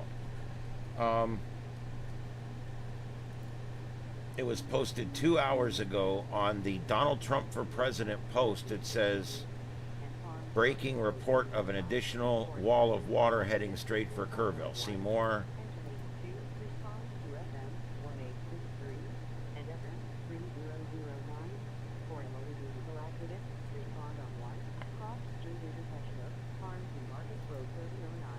I don't know. I'm trying to get this figured out here.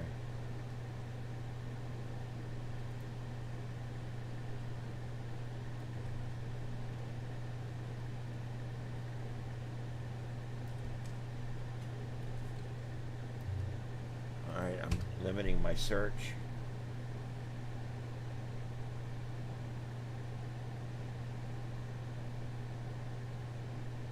Okay, I am not able to verify that there is a new flash flood, because if it's a wall of water, that would be a flash flood. I'm not aware of any new flooding or flash flooding events that are going on right now anywhere. And I'm looking. That's the problem with social media and all these spoof accounts, is they'll put something up like that and then everybody starts sharing it out, and it's somebody's lying.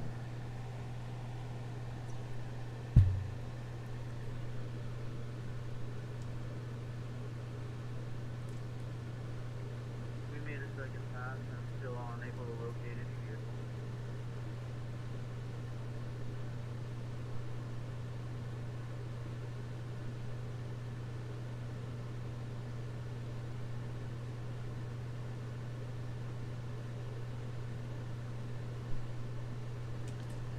I'm not sure. What is that, a riddle?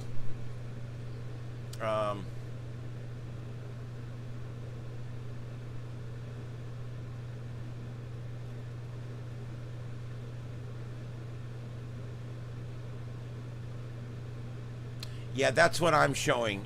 Is I'm showing 2 or 3 postings for it, and then 2 of those are removed. So, yeah. Let's just, at this point, I'm not aware of any new flooding situations.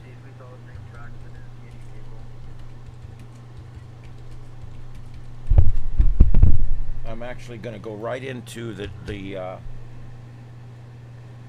news for those areas, right into the news stations for those areas.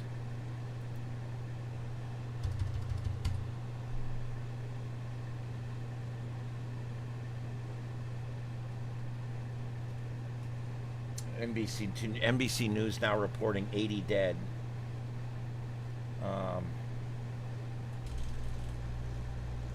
A surge of 26 feet on the Guadalupe River. Let me sort these by time. Why would Google give me like of the top 5 news stories? One of them is like months ago. That's not. I mean, that doesn't even make sense. Why they would even suggest that?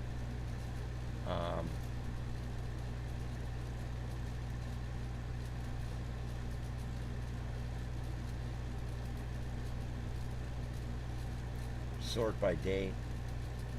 12 minutes ago. CNN's now reporting 81 dead. And then when I pull it up, it says CNN's now reporting 82 dead. This is not good. It's going in the wrong direction. At least 82 people have died in flooding across central Texas. Here's a breakdown by county. 68 in Kerr, 6 in Travis, 3 in Burnett, 2 in Kendall, 2 in Williamson, and 1 in Tom Green County.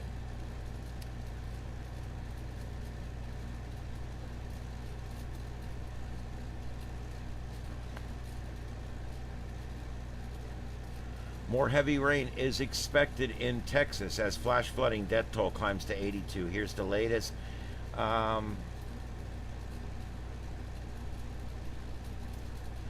Flash flooding could still pose a danger for some regions over the next few days. More heavy rainfall is expected. Heavy rainfall could lead to flash flooding in a big country. So, yeah. And if we go down there and look, there is rain falling down here in South Texas right now, but this is south of that area, I'm pretty sure.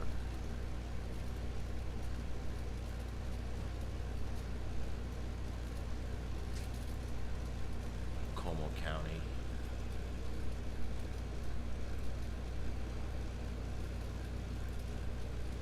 Yeah, see, most of the rain, there's not a lot of rain tonight, so I don't see a big flash flooding hazard right now like tonight. Or anything going on right this minute.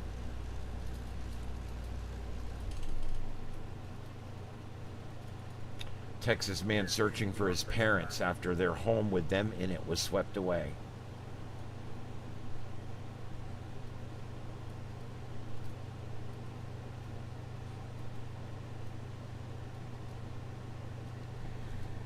It was an RV in a mobile home park.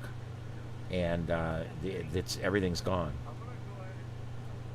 Nobody's heard or seen of them since. So we've still got a lot of missing. Like I said, we have to consolidate the unidentified list and the missing list. A lot of times people will be on both lists. We found their body, but we haven't identified it yet. And they're still listed on this list as missing because we still think they might be out there. So until we can identify everybody, we cannot consolidate this list over here, the missing list. That's the hard time with these. And there's still a number of people who have not been identified yet.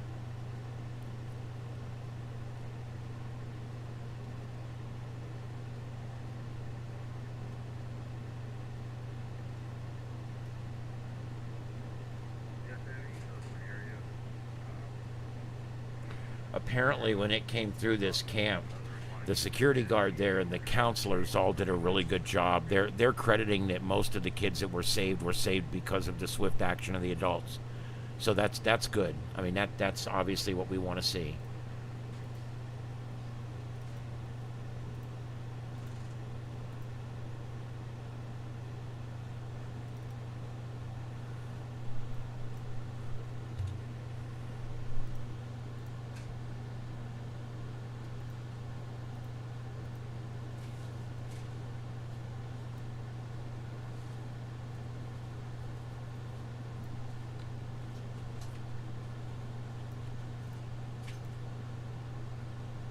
There we go. I had to fix that mess. Okay, good enough. All right, so it's 9:35 Eastern.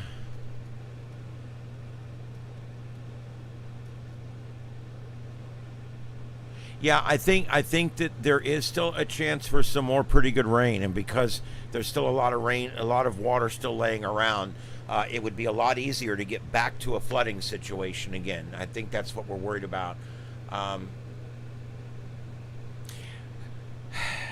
D-Glass, let me tell you a little story. Why do people build in hurricane zones? Why do people build in earthquake zones? Why do people build in wildfire areas? Yeah, I'm on. The truth is we build everywhere, and then we deal with the risks that come. um, I agree. I mean, this area seems to flood about every 20 years. I mean, it's time to buy a stilt house. um, I agree with you, but I also know that down here people say I'm crazy for living down here. You're nuts living in Florida with all those hurricanes. Yeah, and we've had 3 hurricanes. We've had a total of 5 or 6 hurricanes hit very near here in the last 17 years. So, it happens. But the 35 years before that, nothing. The storm before that was 1960, Hurricane Donna. So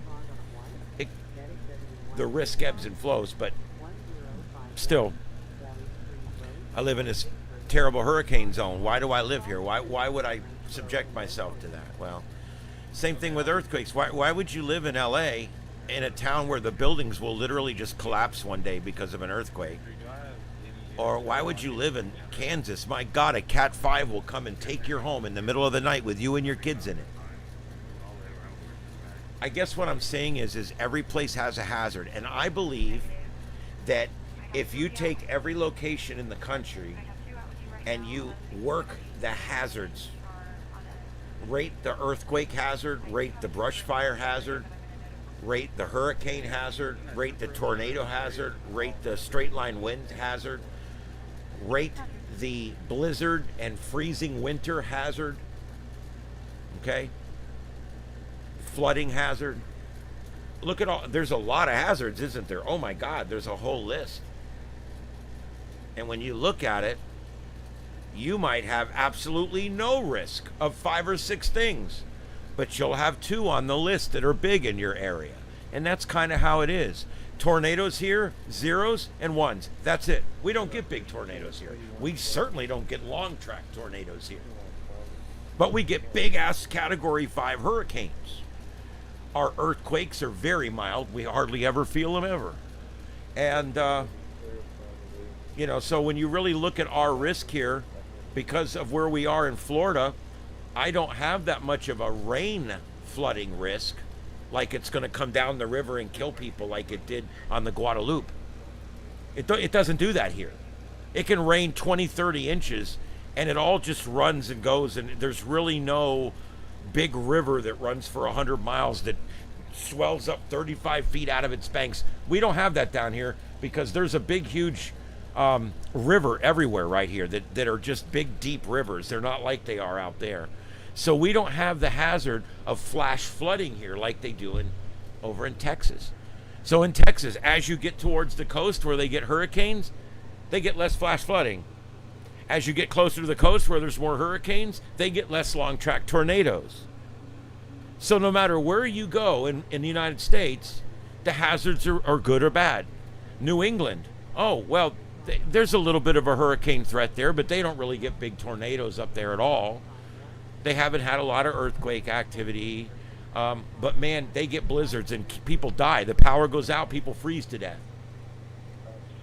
Big snowstorms. And then there's Minnesota, and there's all those places up there. No hurricanes, tornadoes not so bad, not a lot of earthquakes. They don't have hardly any of this stuff.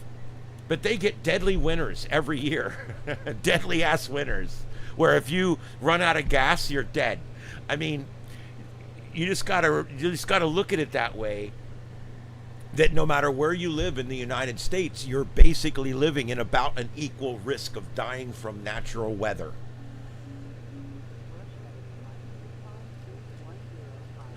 Yeah, Washington State is in trouble out there. They're Washington State, Oregon to a little lesser degree, and California are all 3 in financial ruin right now.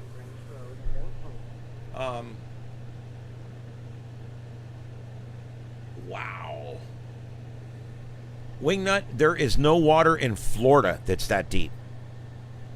I know that sounds crazy, but there's no... Our deepest lakes here are 50, 75 feet deep. Because it's now, like up where my cabin is and those mountains up there, the valleys turn into lakes, and out in the middle of that lake, it's 1,000 foot deep out there or something. That's pretty cool. But down here in Florida, everything's flat. And even in the lake, even though you're in a lake, it's still pretty flat under the lake. It doesn't go way down deep like you would think. Lake Okeechobee, there's spots out in the middle of Lake Okeechobee that you can stand up. It's just not a deep lake. It's anywhere from 3 to 25 or so feet. That's it.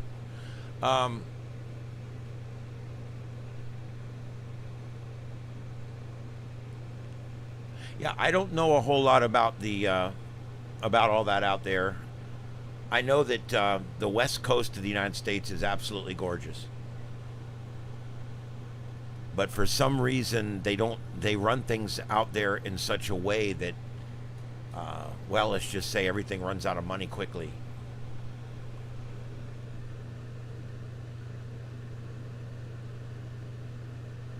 Wow.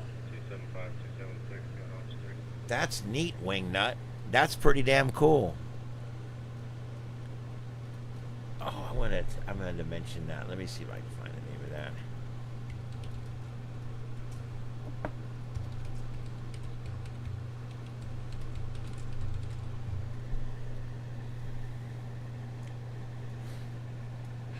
I got the word for tonight. Are you ready for this? I'm gonna start having a word for the night. The word for tonight is submechanophobia. Submechanophobia. Submechanophobia is how it's pronounced. Submechanophobia. What it is, it's a fear of underwater machinery. I have this. If I walk up to like a dam or something where there's big gears and things moving under the water, I can't even walk up to the railing. It scares me for some reason. I have I was on the rappelling team. I was even on the dive team for a while at the fire department. But I have this weird fear of machines down in the water or things down in the water that I can't see. And I generally don't go swimming where I can't see my feet.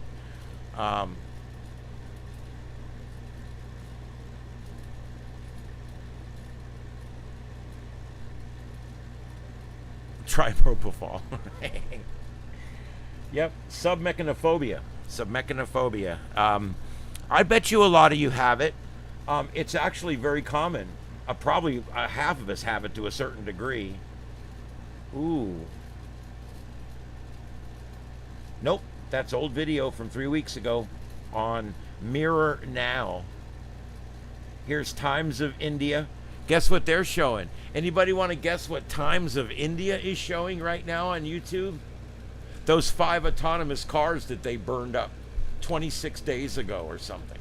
That's what they're showing right now on Times of India under the title, Live Marines Fire at Rioters as Anti-ICE Protests Explode Again in Los Angeles.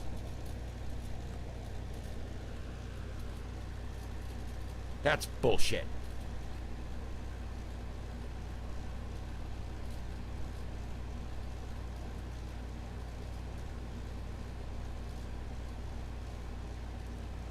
See, that says it's live in California, but in California, the sun's almost down. It's been down about now. Okay, that's that car fire. That was the first day. The first day, remember they burned that single car in the middle of the intersection? That's what that one was. They're showing that now, and theirs says live, Trump issues dire warning to protesters after LA unrest starts again. Very big force awaits. That's another Mirror Now channel, and it's literally a 26-day-old video playing with a live title and a live moniker. It's just, I don't like this. I think that it's so wrong. I think I'm going to become an activist for this. Times Now, Times of India, all showing old videos from a long time ago. U.S. Marines fire live ammunition at rioters. U.S. Marines never fired live ammunition at rioters, for Christ's sake. God damn, this pisses me off. And but if I go on there and start flagging, then I get in trouble.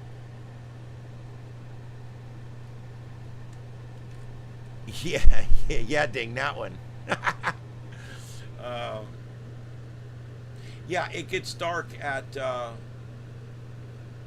Yeah, I'm showing sunset just after 8 o'clock, so I mean, yeah, it's pretty late.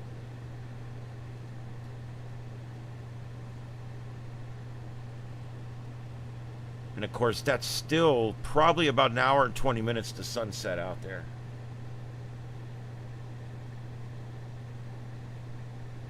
Al Jazeera. There you go. Oh my God. Yes, sir. I just wanted to say thanks for everything you got. Oh my God, they're making the workers in Sacramento return to work, the government workers. We did that in 2022. I'll talk to my boss, we'll let me off work tomorrow. Here we go. Rise Images 2. They're showing the autonomous cars burning.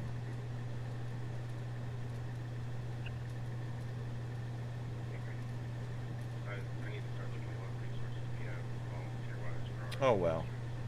I need to start ordering for backfill for our county. These Philadelphia cams are always a riot. They literally drive around and just stand there and film meth heads doing their thing. I think it's hilarious.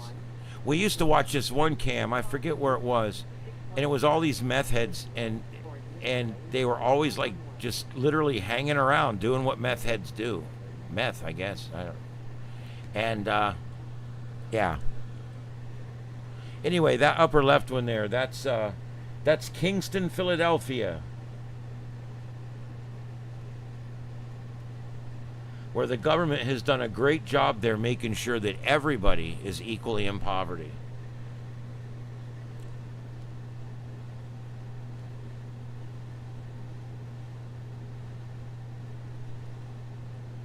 You know what's funny is I thought the same thing about it's some kind of op, because they literally like planned these little events to like spur it, and they didn't.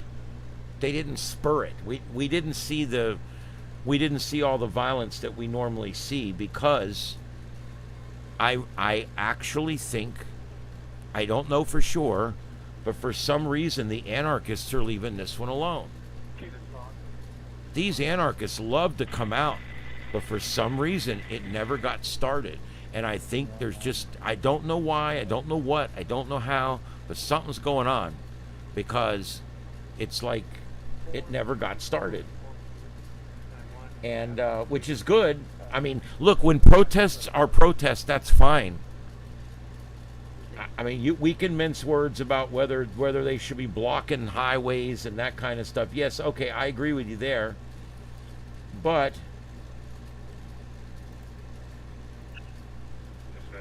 you definitely shouldn't be blocking highways.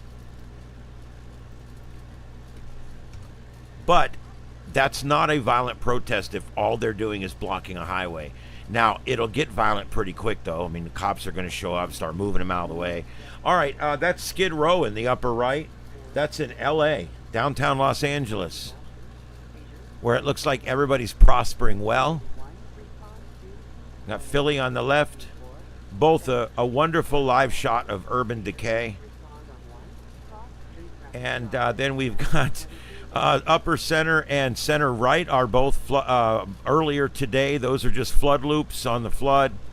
And then I got a live storm chaser over in the where the hurricane is, and I got a live storm chaser out where the out here in the Midwest where we've got some storms. But these have kind of cranking down right now. I don't think they're going to be too bad tonight. There's this one here right here, but again, just a severe thunderstorm warning on that one. And the storm chaser's just kind of sitting there. I don't know what I don't know what he's going to do. I think he's just waiting to see what the hell's going to happen.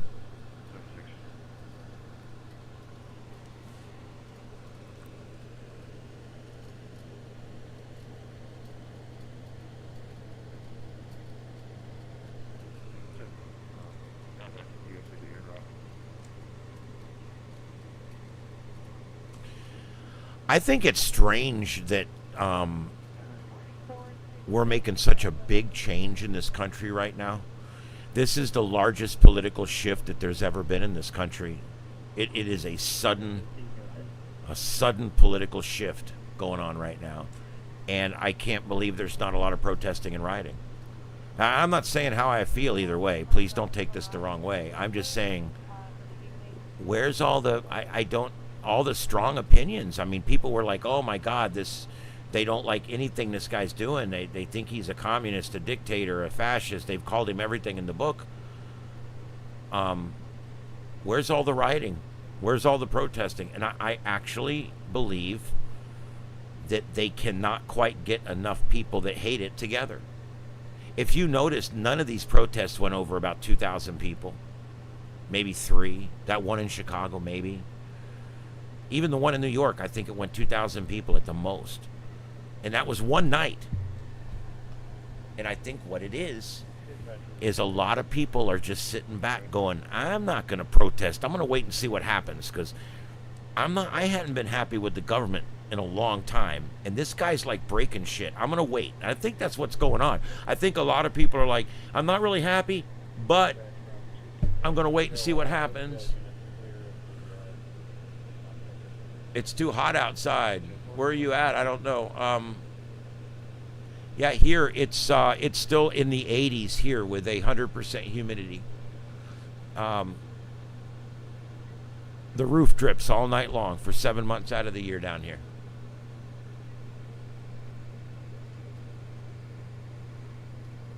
I agree about the Skid Row people, but let me tell you what else I agree with. It's a free country. It's free country. If they want to live in that tent, okay. I don't believe in giving out free stuff constantly. I do believe in a hand up.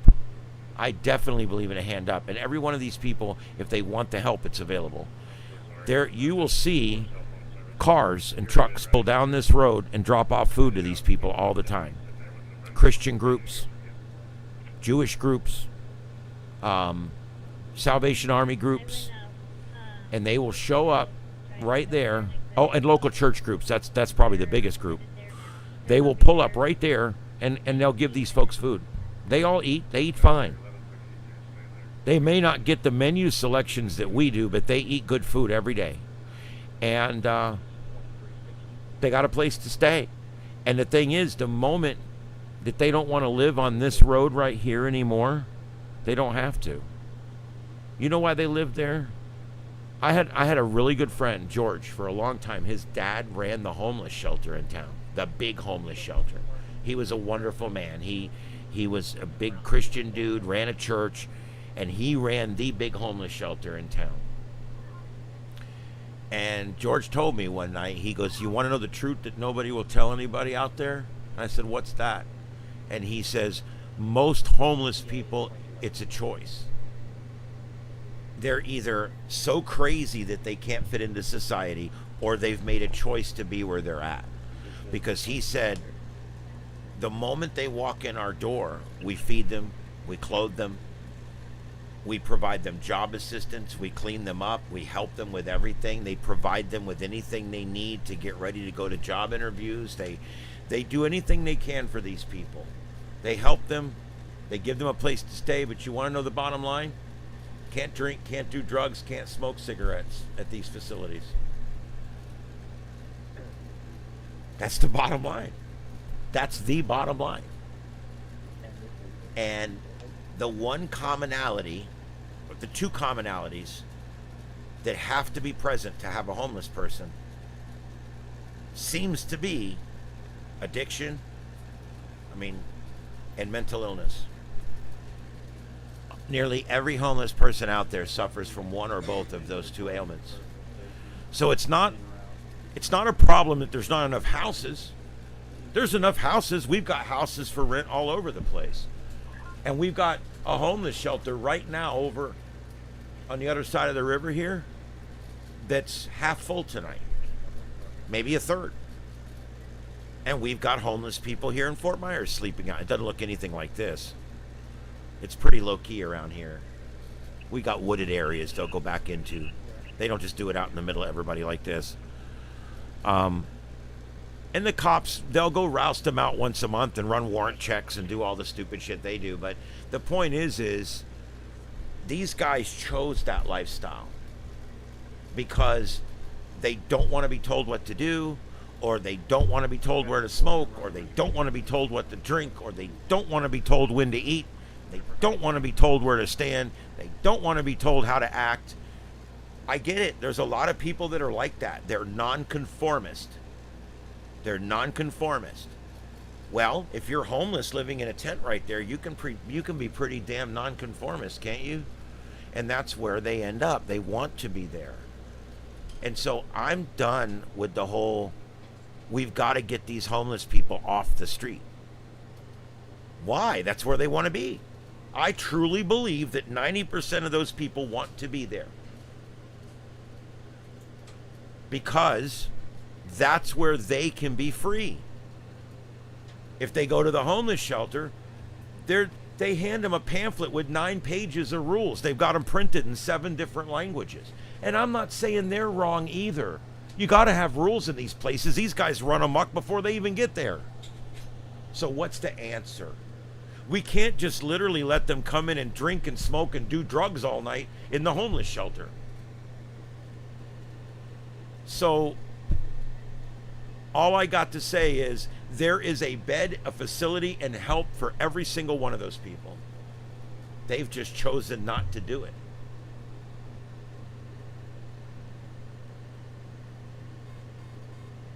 That's correct, Aquarius.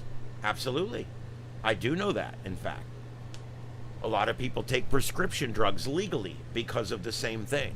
A lot of people get a lot of couch time with their shrink because of the same thing. Everybody has traumas. All right? I still have a little PSD from the fire station rolling up on some of these things I rolled up on. But I deal with it. What I'm not dealing with excuse. The excuse is hey, we all, okay, have had traumas in our life. We've all had bad problems, some worse than others. We've all had issues. And the bottom line is life is not the problems. Life is how you deal with the problems. Okay? Life is not just living it. Life is making it work for you. And you have to make it work for you. These people are not making it work for themselves. They have to make it work for themselves. And the third thing that a lot of them suffer from is laziness. You can't discount that as well. There's a lot of people on this earth that just won't go work. They just don't want a job. They don't want a boss. They don't want to work. They would much rather get the handouts from the Christian groups and just live here in a tent on Skid Row because it's easier. They don't have to set an alarm for it. I got to set an alarm. I've set an alarm in my clock for 4 o'clock in the morning. If I was homeless, I wouldn't need to do that. I wouldn't have anybody to answer to at all. So what's the answer here? I don't know. Well, I do know. People don't like it when I say this, but I'm going to tell you what my solution is, okay? I believe that we should have an island of misfit toys. Now, it's not a prison. You can come and go as you please, okay? Please don't take me the wrong way. But why don't we just have an area where, okay, it's an area where we've roped off a bunch of spots and you can go out there and pitch your tents and plant and this and that. And if there's trouble, people are going to call the cops. They're going to show up. They're going to arrest you just like any other neighborhood in town. But they need some place where they can go and sit in their tent and do their drugs or whatever. I'm not pro-drugs at all, but I'm just saying they're going to do them anyway. And the reason you can't put them where you want them and you have them on the side of the road is because they're going to do what they want. And so what we have to do is we have to get what we want, which is them off the side of the road, plus what we want, which is humans not living terrible lives. Let's face it, that's terrible. Okay? What else do we want? All right? Well, what do they want? They want to be left alone. They want to live a life where they don't have to worry about punching a time clock, and they can do their drugs wherever they want. So what we have to do, instead of trying to do this all the time, we're not getting anywhere. We're putting them in jail. We get them in the system. We fine them. We put them back in jail. We get them in the system. We fine them. We put them. They don't show up. We issue a warrant. We put them back in the system. It's a vicious cycle that keeps all these cops and lawyers and judges. They all stay employed because they keep arresting these people. They never satisfy the arrest arrangements. They never pay the fines. They always get a warrant. They always go back to jail. Job security. We have to fix this on a higher level. We're not going to fix this with cops and guns and badges, and we're not going to fix it by harassing these people all night long on the side of the road.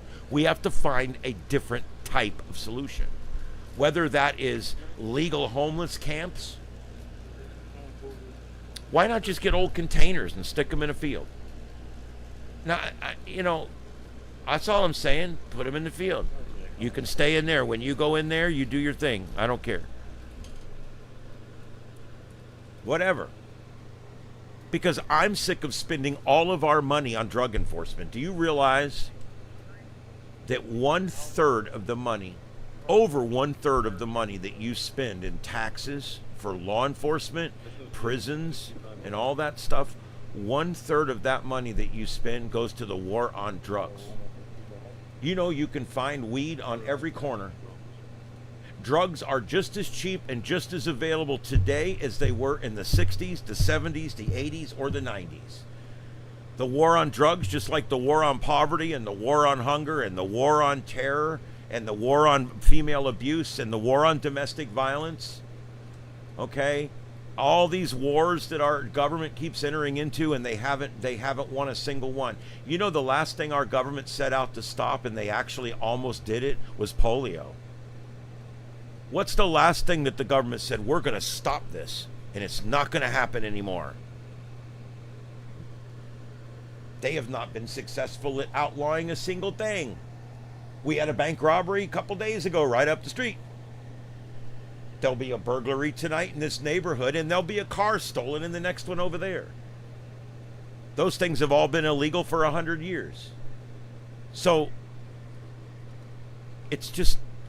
nothing works about this. It just doesn't work. And so what I want to do, what I would like to do, and I'll never get the opportunity, but what I'd like to do is figure out a new way to deal with homelessness. Because homelessness, the problem is not men and women living in tents on the side of the road. That's a symptom of the problem. The problem is those people's core lifestyle is different than society's core lifestyle. It's that simple. And so what we have to do is find a way to meet in the middle so that they can live their core lifestyle in a way that it doesn't affect ours. And them sleeping up and down the sides of all the roads does affect our lifestyle. Right? They panhandle every day up here. Do I want to outlaw panhandling? No. That's First Amendment protected. But I would like to provide a situation where they don't have to do that anymore. There's got to be different answers. The Christians and all the groups out there and all the different things, they're all just giving them food. Most of them are on so much meth they don't even eat food. The answer is not to enable them. Okay? It's also not to harass them. The answer is to work on a way that section of our society can be happy. because it's truly becoming a demographic. Homeless people are a demographic. They're a group of people that live in a similar way. It's a culture. It's become a culture. And it's a valid one. And who are we to say they're wrong for living like that? So we need to find a way so that they can live like they want to live and we can live like we want to live. And if they step out of line, we bust their ass.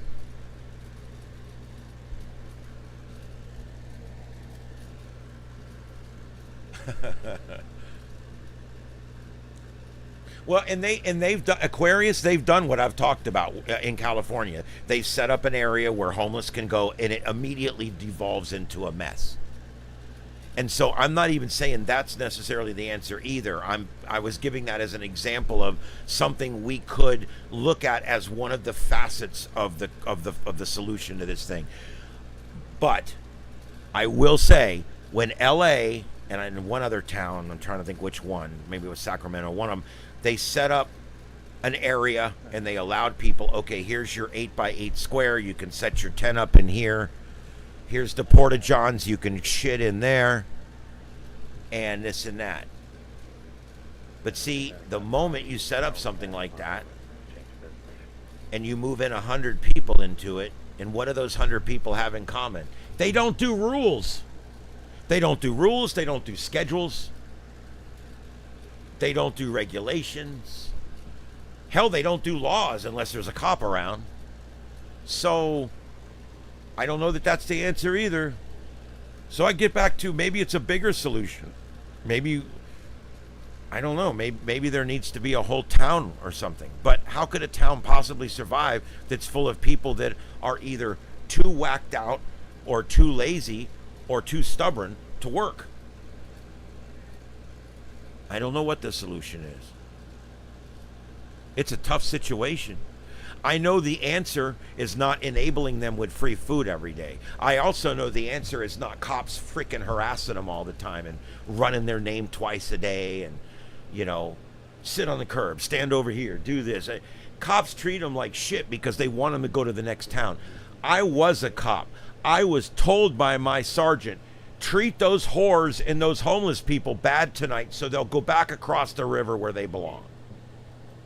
I was told that by sergeants at roll calls. Okay? Roust up those hookers tonight. Stop every one of them. Keep them from getting Johns. And go out there and roust out every one of these tent-dwelling homeless people and get them to go back over to the city where they belong. And then you know what the city does? Get out there and send all them old people and them homeless people and all those stupid people and all those meth heads, send them back, and the hookers, send them back across the bridge to North Fort Myers where they belong. And this has been going on in this town for 40 years.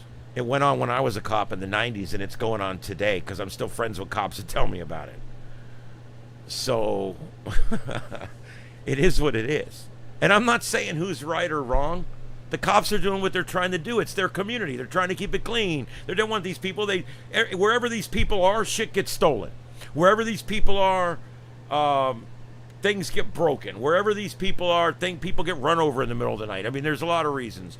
When I was a cop, there was this girl. She was beautiful. Beautiful. She's out on the street hooking.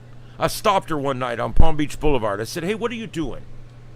She says, nothing. I said, I know what you're doing out here. I said, don't lie to me. I've been a cop a lot longer than you've been a hooker. I said, let me explain something. You're going to end up dead in a ditch. And I don't want to be the one that has to bag you up. So please, go get a job at the mall. Go work at Circle K. Please don't come out here and sell your ass. The problem was she got hooked on crack cocaine. And that's what happened. She got hooked on that, like phonics.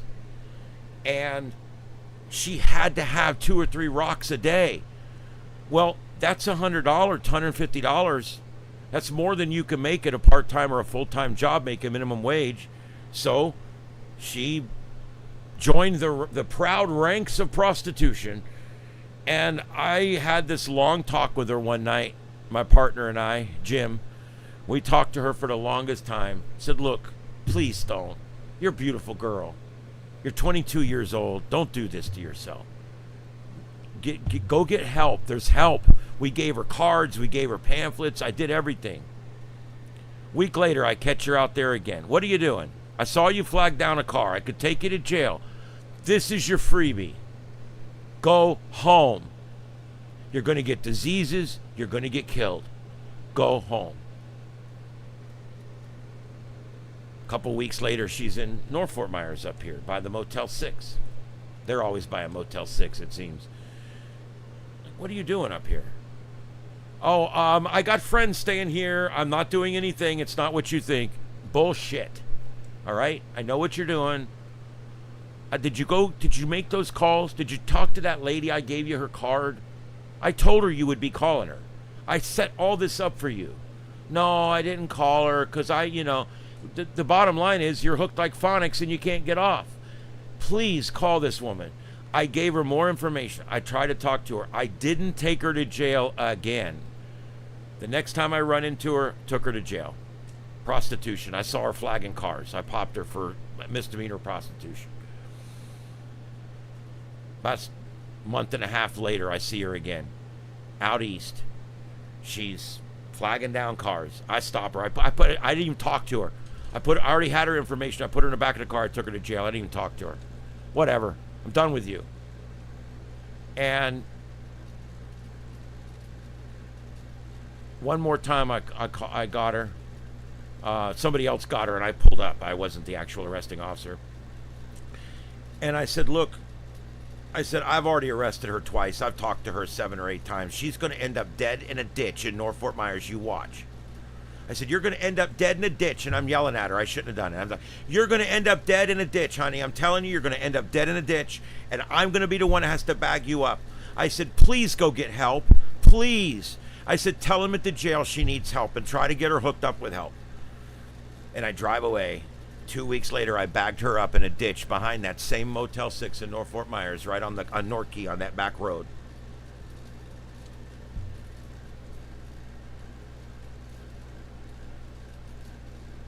What could I have done? What could we as a society have done?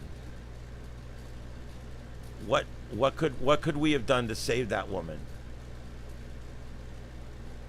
You can bring a horse to water, but you can't make him drink. And so I tried so hard with her, and that one, more than any other case of any poor, sad human asshole that I ran into out there on the road, that's the case that bugs me the most, because I actually really, really tried with her. I started with her before she had already lost all her teeth and got all ugly, and her face had sores all over it, and she had been beat up 7 times. I caught her when she was first starting, and I thought I could make a difference in her life. But the truth is, once these people get hooked. They're done. There's nothing that's going to change that. The only way to get somebody off of this stuff is to lock them away for 90 days. Put them on IVs, flush their system. This is the way the rich people do it.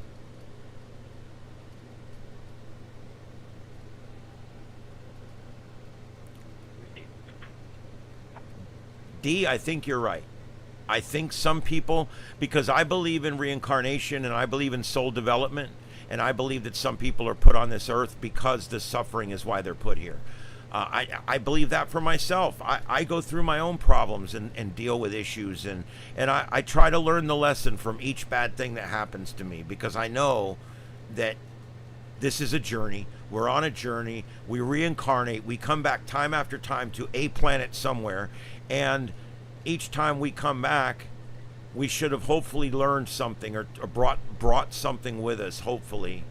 I don't know. I'm hoping that there's some reason for all this.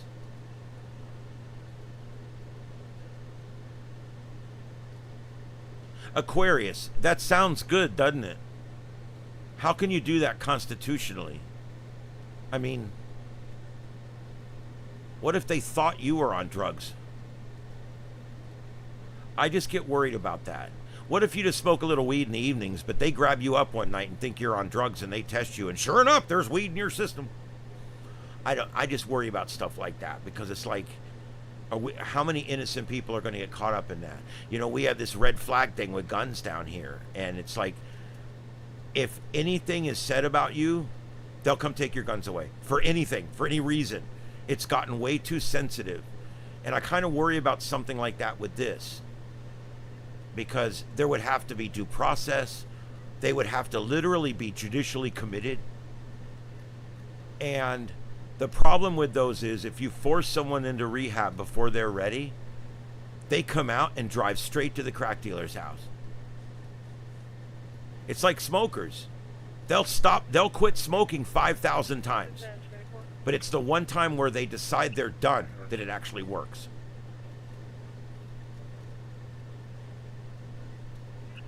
Yeah, in some places they do. They're certainly offered it. But most rehab is voluntary. In Florida, there's very little mandatory rehab, and I don't know of anything really. You're either in jail or you're not in jail. But they do offer the help. I mean, that's why I said the help is always available. It's always there. The amount of money that's sitting there waiting for homeless people to just take advantage of it is crazy. And that's why when people are like, why does nobody love the homeless people? I'm like, look, everybody loves the homeless people. There is billions of dollars in government funds sitting, spread out over 1 million counties and 1 million towns over the country. And there's state money, and there's county money, and there's city money, and there's Christian money, there's nonprofit money, there's church money, there's Salvation Army and Red Cross money,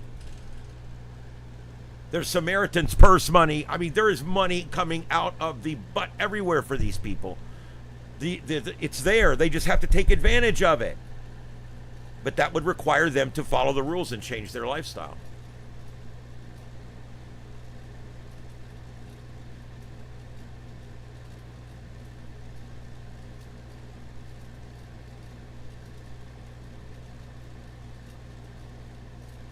If you're arrested, you lose your rights. If they choose to take your freedom away as part of your sentence, sure. You do not lose your rights. You lose some of your rights. You never lose all of your rights.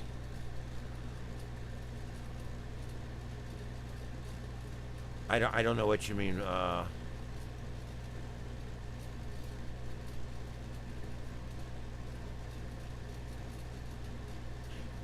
D, that's the bottom line. You summed it up for me right there. I'll let you go ahead and do the last here. You've got it. That's it right there.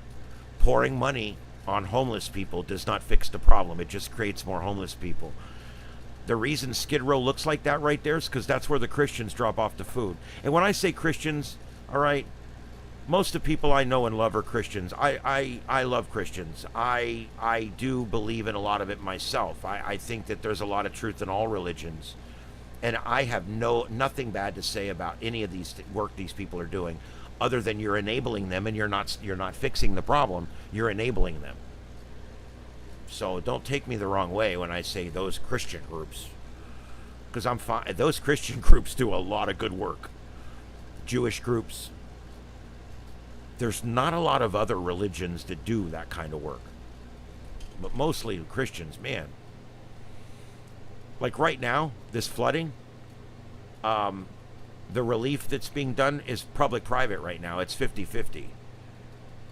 I mean, you've got a lot of private groups in there right now bringing in helicopters and food and trucks, and you've got the government bringing in helicopters and food and trucks, and it's a public-private partnership out there, for sure, on something like this.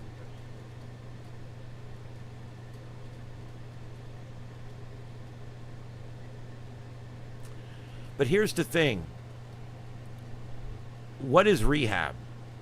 I mean, let's face facts. What rehab is you're locked in a room where you can't get to any of the things that you want to take. And then twice a day, you meet with a group of people where you sit and talk about your problems. Is it effective? Sometimes very effective. Sometimes marginally effective, and sometimes not effective.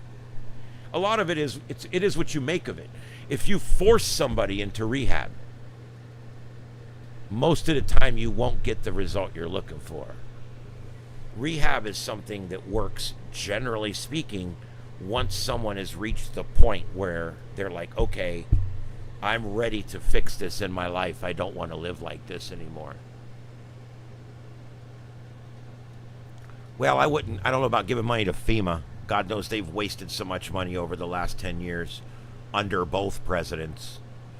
I don't trust FEMA at all. I wouldn't trust FEMA as far as I can throw them. It's the federal wasting money agency. Northern Hillbilly. Which guy is in Fantasyland? Me? Am I in Fantasyland? And tell me specifically what I'm in Fantasyland about, because I would like to respond. Heads up from Rescue 81.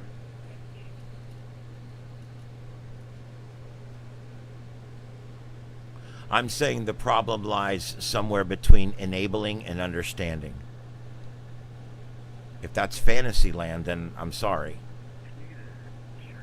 I think giving them free money is wrong. I think arresting them and putting them in a system just to keep them in the system is equally wrong.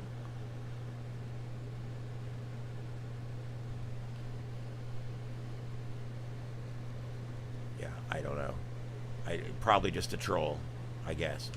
He's yelling, so generally the trolls yell. Oh, anyway, whatever. Thank you to the 30 of you that are still in here. I do appreciate it. We are winding down. I said I was going to sign off 21 minutes ago, but I'm still here. This was actually a great discussion tonight on homeless people, believe it or not. One of the big problems we have in this country, and it's a problem that has very interesting dynamics that make it difficult, because the left has a certain way they want to fix it, and the right has a certain way they want to fix it, and the truth is in the middle. The solution is going to be to find a way to allow these people to live the lifestyle they want to live. And I don't know what the solution is to that, but they're homeless because they want to be homeless, or because they are have a mental illness, and we no longer put people into nut houses. So basically, crazy people, I hate to use that term, but crazy people have two places: the streets and the jails.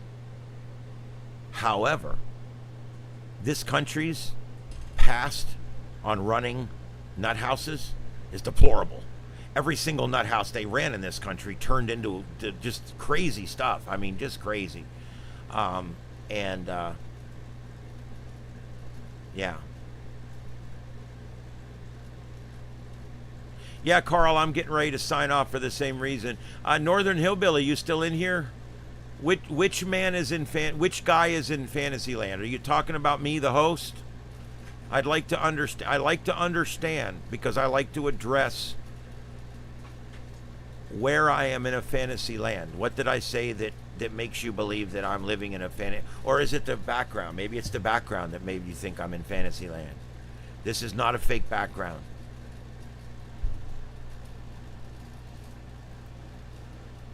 This is not a fake studio, I promise.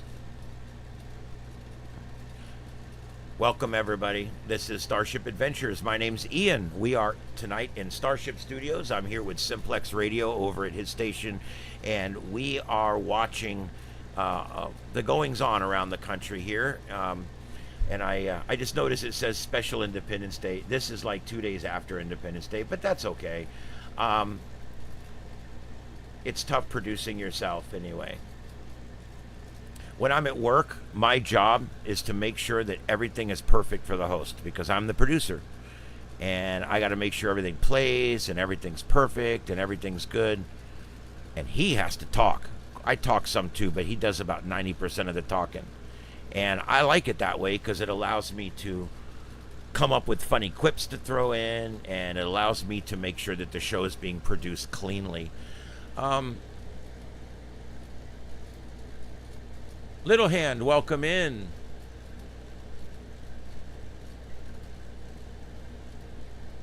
Oh, well, thank you, Little Hand. I'm sorry you missed it tonight, because I'm getting ready to sign off. I literally have an alarm set for 5 hours from now. It's set for 4 a.m. in the morning, which is just ungodly. And I got to go in and produce 3 hours of radio in the morning, 3 hours of radio in the afternoon, and then I'll be here for an hour or two tomorrow night.